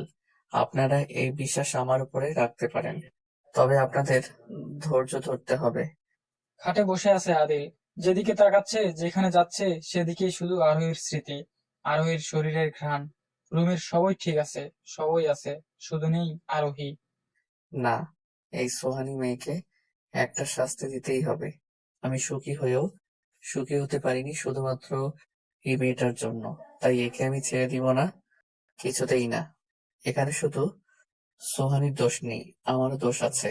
কেন আমি ভালো করে যাচাই না করে আরোহীকে বাড়ি থেকে বের করে দিলাম? ওর কথাও একবার শোনা উচিত ছিল। ঠিকই সবসময় রাগকে প্রাধান্য দিতে নেই। আদিলের ভাবনার মধ্যেই আহিল দৌড়ে আসলো। ভাইয়া, সোহানী অ্যাক্সিডেন্ট করেছে। কি? অ্যাক্সিডেন্ট কিভাবে করলো? কারের নিচে নাকি চাপা পড়ে গেছে, অবস্থা খুব ক্রিটিক্যাল। ও, সোহানীর কথা শুনে আদিলের মধ্যে কোনো ভাবান্তর দেখা যায়নি। আমরা মানুষের ক্ষতি করতে গিয়ে কিভাবে নিজেদের ক্ষতি করে ফেলি বুঝতেই পারি না। সোহানী তো ওর কর্মের শাস্তি পেয়েছে, আমিও আমার কর্মের শাস্তি পাচ্ছি আরোহীকে হারিয়ে। ওকে যে আমি কতটা মিস করি এটা কেউ বোঝে না। ওর নাক ফুলিয়ে ঝগড়া করাটাও খুব মিস করছি। আচ্ছা, ও কি আমায় মিস করে না? না, মিস করবে কেন? আমি ওর সাথে রুড বিহেভ করেছি, তারপর আমাকে মিস করার কোনো প্রশ্নই ওঠে না। ওর সাথে কাটানো সেই দিনগুলি যে খুব মিষ্টি ছিল, আমি আবারও সেই দিনগুলি ফিরে পেতে চাই। কিন্তু কে ফিরিয়ে দিবে আমায়? আদৌ কি তোমায় খুঁজে পাবো আরোহী? তোমার মা বাবাকে তো কথা দিয়েছি তোমাকে ফিরিয়ে আনবো, আমি আদৌ পারবো তো তোমায় ফিরিয়ে আনতে? ডিনারে বসেছি, হঠাৎই রিঙ্কির আব্বু বলে উঠলেন, আরোহী মা, তুমি নাকি চাকরি করতে চাইছো? হ্যাঁ আঙ্কেল, আমি চাকরি করতে চাই, নিজের পায়ে দাঁড়াতে চাই। সেটা তো বেশ ভালো। আমি কাল রিঙ্কির কাছ থেকে শোনার পর আমারই এক বন্ধুর কাছে ফোন দিয়েছিলাম। সে বিরাট বড় বিজনেসম্যান। কাল নাকি পিএর ইন্টারভিউ নেওয়া হবে। তুমি যেন সময় মতো চলে যাও। আচ্ছা আঙ্কেল, আমি ঠিক সময় চলে যাব। সকালে ব্রেকফাস্ট শেষ করে বেরিয়ে পড়লাম ইন্টারভিউ এর উদ্দেশ্যে। আঙ্কেলের কথা অনুযায়ী অফিসে চলে এলাম। পুরো অফিস মানুষে গিজগিজ করছে শুধুমাত্র ইন্টারভিউ এর জন্য। আমিও একটা ফাঁকা চেয়ারে বসে পড়লাম। অনেকক্ষণ পর আমার নাম ডাকা হলো। আমার বুক ধুকপুক ধুকপুক করছে। পারবো তো আমি সব সঠিক উত্তর দিতে? ভয়ে ভয়ে চলে গেলাম ইন্টারভিউ দেওয়ার জন্য। হে আল্লাহ, তুমি আমায় রক্ষা করো। আমাকে যে সব প্রশ্ন ধরা হয়েছে আমি সব প্রশ্নেরই ঠিক ঠিক উত্তর দিয়েছি, তবুও ভয় করছে। এখনো মানুষের ইন্টারভিউ নেওয়া হচ্ছে। প্রায় 2 ঘন্টা পর ম্যানেজার এলেন হাতে কিছু পেপার নিয়ে। ম্যানেজার নাম ডাকার জন্য পেপার হাতে নিতেই আমার ভয় আরো বেশি হয়ে গেল। চোখ বন্ধ করে ফেললাম আমি, যেন এই মুহূর্তেই সেন্সলেস হয়ে যাব। আরোহী রহমান নাম শুনে চোখ খুলে তাকালাম আমি। তাড়াতাড়ি নিজেকে ঠিক করে হাত তুলে দাঁড়ালাম। কংগ্রাচুলেশন, আপনাকে পিএ পোস্টের জন্য সিলেক্ট করা হয়েছে। আমি তো বিশ্বাসই করতে পারছি না, প্রথমবার ইন্টারভিউ এসে সিলেক্ট হয়ে যাব। আল্লাহ, তোমাকে অসংখ্য ধন্যবাদ। 2 বছর পর। সময় ও স্রোত কারোর জন্য অপেক্ষা করে না। দেখতে দেখতে আমার জীবন থেকে 2টা বছর কিভাবে চলে গেল টেরই পাইনি। বিয়ে পোস্টে চাকরি করছি আমি। যখন যা বলা হয় করার জন্য সব ঠিকঠাক ভাবে করে ফেলি। অফিসের সবাই আমাকে খুব পছন্দ করে, ভালোবাসে। সুখী আছি আমি। প্রতিদিনকার মতো আজও আদিল আরোহীকে খুঁজতে বেরিয়েছে। এই 2টা বছর আদিল সব জায়গায় খুঁজেছে তাকে। ফ্রেন্ড থেকে ধরে সব আত্মীয় স্বজনের বাড়ি খুঁজে দেখেছে। রিঙ্কি ছোটবেলার বান্ধবী হওয়াতে ওকে তেমন কেউ চেনে না। আদিল বাড়িতে ঢুকতেই ওর বাবা ওকে থামিয়ে দিলেন। দাঁড়াও, কি হয়েছে বাবা? তোমাকে বিজনেসে ডিল করার জন্য চট্টগ্রাম যেতে হবে। তুমি চাইলে সেখানের এমডিও হতে পারো। আমি পারবো না বাবা, আহিলকে পাঠাও। আহিল এখান থেকে দেখাশোনা করবে। আমাকে এখন এসব থেকে মুক্তি দাও তোমরা। এই বিজনেস দেখতে দেখতে জীবনটাই গেল, আর তুমি আজই যাচ্ছ চট্টগ্রামে। আজই যাব মানে? বাবা, আমি চলে গেলে আরোহীকে কে খুঁজবে? Try to understand. কে খুঁজবে মানে? যখন ঘাড় ধাক্কা দিয়ে বের করে দিয়েছিলে তখন মনে ছিল না? এই 2 বছর খুঁজে চলেছে ওকে। পেয়েছো কোথাও? পাওনি তো, আর বোধহয় পাওয়েও না। আজ তুমি যাচ্ছ, আমি আর কোনো কথা শুনতে চাই না। কিছু ভালো লাগছে না আমার। রিঙ্কির সাথে ছাদে বসে অনেকক্ষণ আড্ডা দিলাম। আড্ডা দিতে দিতে কখন যে বিকেল হয়ে গেল বুঝতেই পারিনি। তারপর নামাজ পড়ে আন্টিকে গিয়ে রান্নায় হেল্প করলাম। ডিনার শেষ করে অফিসের কাজ করতে লাগলাম। কাজ করতে করতে রাত 2টা হয়ে গেছে, তাই আর লেট না করে শুয়ে পড়লাম। সকালে ঘুম থেকে উঠতেই লেট হয়ে গেছে আমার। ঘড়ির দিকে তাকিয়ে দেখলাম 10টা 30 বাজে। কোন রকমে ফ্রেশ হয়ে নাস্তা করে দৌড়ে রিক্সা চড়ে অফিসে চলে গেলাম। অফিসে সবাই আমার দিকে কিভাবে যেন তাকাচ্ছে, বেশ ভালোই বুঝতে পারছি এরকম তাকানোর মানে। আমি কোনোদিনও লেট করে আসিনি, হঠাৎ লেট করে আসাতেই সবাই আমার দিকে এমন ভাবে তাকাচ্ছে। আজ তো নতুন এমডি আসার কথা, হয়তো এসেও গেছেন। ফাইল নিয়ে স্যারের কেবিনের সামনে দাঁড়িয়ে নক করলাম। ভেতর থেকে উত্তর আসলো। কাম। আমি স্যারের দিকে এখনো তাকাইনি। ফাইলটা দেখিয়ে বললাম, স্যার, আমাকে এই কাজগুলো করার জন্য দেয়া হয়েছিল। আমি সব কাজ কমপ্লিট করে ফেলেছি। আমি কথা বলে যাচ্ছি, বাট কোনো রেসপন্স পাচ্ছি না। মুখ তুলে যাকে দেখলাম তাকে দেখে আমার হাত থেকে ফাইল মাটিতে পড়ে গেছে। আমার সামনে স্বয়ং আদিল বসে আছে। উনি এক দৃষ্টিতে আমার দিকে তাকিয়ে আছেন। আমি দৌড়ে ওনার কেবিন থেকে চলে এলাম। পথে আরেকজন স্টাফ রিমির সাথে দেখা। রিমি আমায় দেখে বলল, কি হয়েছে ম্যাম, আপনাকে এত নার্ভাস দেখাচ্ছে যে? ও কিছু না, বাট ওই যে পাশের কেবিনে একটা লোক, উনি কে? ম্যাম, উনি তো আমাদের নতুন এমডি, আজকে জয়েন করেছেন। আর এখন থেকে আপনাকে ওনার সাথে থাকতে হবে, কাজ করতে হবে। কথাটা বলে রিমি চলে গেল। আমি এই লোকটা থেকে দূরে থাকার জন্য পালিয়ে চট্টগ্রাম এসেছি, আর এখন এনার সাথে কাজ করতে হবে আমার? নেভার। আমি চাকরি ছেড়ে দিব, তবুও ওনার সাথে কাজ করব না, কখনো না। এদিকে আমি কাকে দেখলাম? এটা সত্যি বাস্তব ছিল নাকি স্বপ্ন? আরোহী আমার সামনে ছিল। ও মাই গড! এই 2 বছর ধরে আরোহীকে খুঁজে চলেছি আমি, এখন আর পেয়েও হারাতে চাই না। আদিল একজন স্টাফকে ডেকে পাঠালো। স্যার আমায় ডাকছিলেন? হ্যাঁ। আচ্ছা, তোমাদের পিএ কে? আরে স্যার যে এখন আপনার কেবিন থেকে বেরিয়ে গেছে, সে ওই পিএ। আদিল আরেকটু শিওর হওয়ার জন্য বলল। তা নাম কি তার? আরিউর রহমান। আচ্ছা, তুমি যাও। ছেলেটা চলে গেল। আরোহী, তুমি নিজেই আমায় ধরা দিয়েছো। এই 2 বছর ধরে তোমায় খুঁজে যাচ্ছি, এমন কোনোদিন বাদ যায়নি আমি তোমায় খুঁজিনি। এখন যখন ধরা দিয়েই দিয়েছো, তাই আর ছাড়ছি না তোমায়। আমি জানি তুমি আমায় এখানে দেখে চলে যাওয়ার চেষ্টা করবে। বড্ড অভিমান যে তোমার আমার উপর। 1 ঘন্টা ধরে কেঁদেই যাচ্ছি আমি। মনে হচ্ছে যেন আর সব চোখের পানি একসাথেই শেষ হয়ে যাবে। ভালোবাসার মানুষটিকে এত কাছে পেয়েও ভালো করে দেখতে পারিনি। আমি তো ভালোই ছিলাম, সব অতীত ভুলে গিয়ে। তাহলে কেন আবার উনি আমার সামনে এসে সব অতীত আবার জাগিয়ে দিলেন? কেন? অতীতের ক্ষতটাও যে শুকিয়ে গিয়েছিল, সেটাও আবার তাজা হয়ে গিয়েছে। ম্যাম, স্যার আপনাকে ডাকছে। স্টাফের ডাকে ভাবনার জগৎ থেকে বেরিয়ে আসলাম আমি। তাড়াতাড়ি চোখ মুছলাম। আশ্চর্য, উনি আমায় কেন ডাকছেন? না, এই অফিস আমার ছাড়তেই হবে। আপাতত উনি কেন ডাকছেন সেটা শুনতে হবে, না হলে অফিসের সবাই কি না কি ভাববে। May I come in, sir? Yes, come. আদিলের সামনে মাথা নিচু করে দাঁড়িয়ে আছি আমি। মুখ তুলে এখনো ওনার দিকে তাকাইনি। বেশ ভালো বুঝতে পারছি উনি আমার দিকে এক দৃষ্টিতে তাকিয়ে আছেন। আমি ইতস্তত করে বললাম, স্যার, আপনি আমায় ডেকেছিলেন? কেমন আছো তুমি আরোহী? ভালো। তুমি আমায় জিজ্ঞেস করবে না আমি কেমন আছি? আমি একটা তাচ্ছিল্যের হাসি দিয়ে বললাম, আপনি তো আমার চেয়ে আরো বেশি ভালো আছেন, নিজের স্ত্রী আর সংসার নিয়ে। আমি সোহানীকে বিয়ে করিনি। দেখুন স্যার, এটা অফিস, তাই পার্সোনাল বিষয় এখানে এক্সপ্লেন করতে চাইছি না। আর যদি কোনো কাজ থাকে তাহলে আমায় বলুন, আমি করে দেব। আমি তো আপনার দাসী মাত্র। প্লিজ আরোহী, এভাবে বলো না। আমি জানি আমি তোমার সাথে যা করেছি তা ক্ষমার অযোগ্য, তাই আমি তোমার কাছে ক্ষমা চাইবো না। তোমার যদি মনে হয় আমাকে ক্ষমা করে দেওয়া উচিত, তাহলে ক্ষমা করিরো। কিন্তু আমি যে ভুল করেছি সেটার জন্যও তুমি আমায় যা শাস্তি দিবে আমি মাথা পেতে নিব। আপনি কি চান? আমি চাই তুমি আবার আমার সাথে ফিরে চলো। আমি আর তোমাকে ছাড়া থাকতে পারছি না রোহি, ধুকে ধুকে মরে যাচ্ছি। এই 2 বছর আমি কিভাবে কাটিয়েছি সেটা আমি জানি। ঢাকা শহরে রাত দিন হন্যে হয়ে খুঁজে চলেছি, বাট কোথাও পাইনি। আর চট্টগ্রামে এসে তোমাকে এভাবে পেয়ে যাবো কখনো ভাবিনি। তাই আমি আর তোমাকে হারাতে চাই না রোহি। তুমি আমার সাথে ফিরে চলো, আমরা আবার সব নতুন করে শুরু করব। বাহ মিস্টার আদিল, এসব কথাবার্তা আপনার কাছ থেকে আশা করা যায়। প্রথমে আমার কথা বিশ্বাস না করে ধাক্কা দিয়ে বের করে দিয়েছিলেন, আর এখন আবার ফিরিয়ে নিতে আসছেন। তার সোহানীকে কি বিয়ে করে আমার মতোই ধাক্কা দিয়ে বের করে দিয়েছেন? উনি চেয়ারে হেলান দিয়ে চোখ বন্ধ করে বললেন, না, সোহানীকে আমি বিয়ে করিনি। সোহানী এখন কোমায় আছে। তুমি চলে আসার কিছুদিন পরই সোহানী কারের নিচে চাপা পড়ে যায়। তাতে আমি একটু কষ্ট পাইনি, কারণ এই শাস্তিটা ওর পাওনা ছিল তোমাকে আর আমাকে আলাদা করে দেওয়ার জন্য। শুধু কি ও অন্যায় করেছে, আপনি করেননি? হ্যাঁ, আমিও অন্যায় করেছি, আর এর জন্য এতদিন ধরে শাস্তিও ভোগ করে যাচ্ছি। তোমাকে হারানোর যন্ত্রণাটা যে কতটা ভয়ানক সেটা যদি তোমাকে না হারাতাম তাহলে বুঝতেই পারতাম না।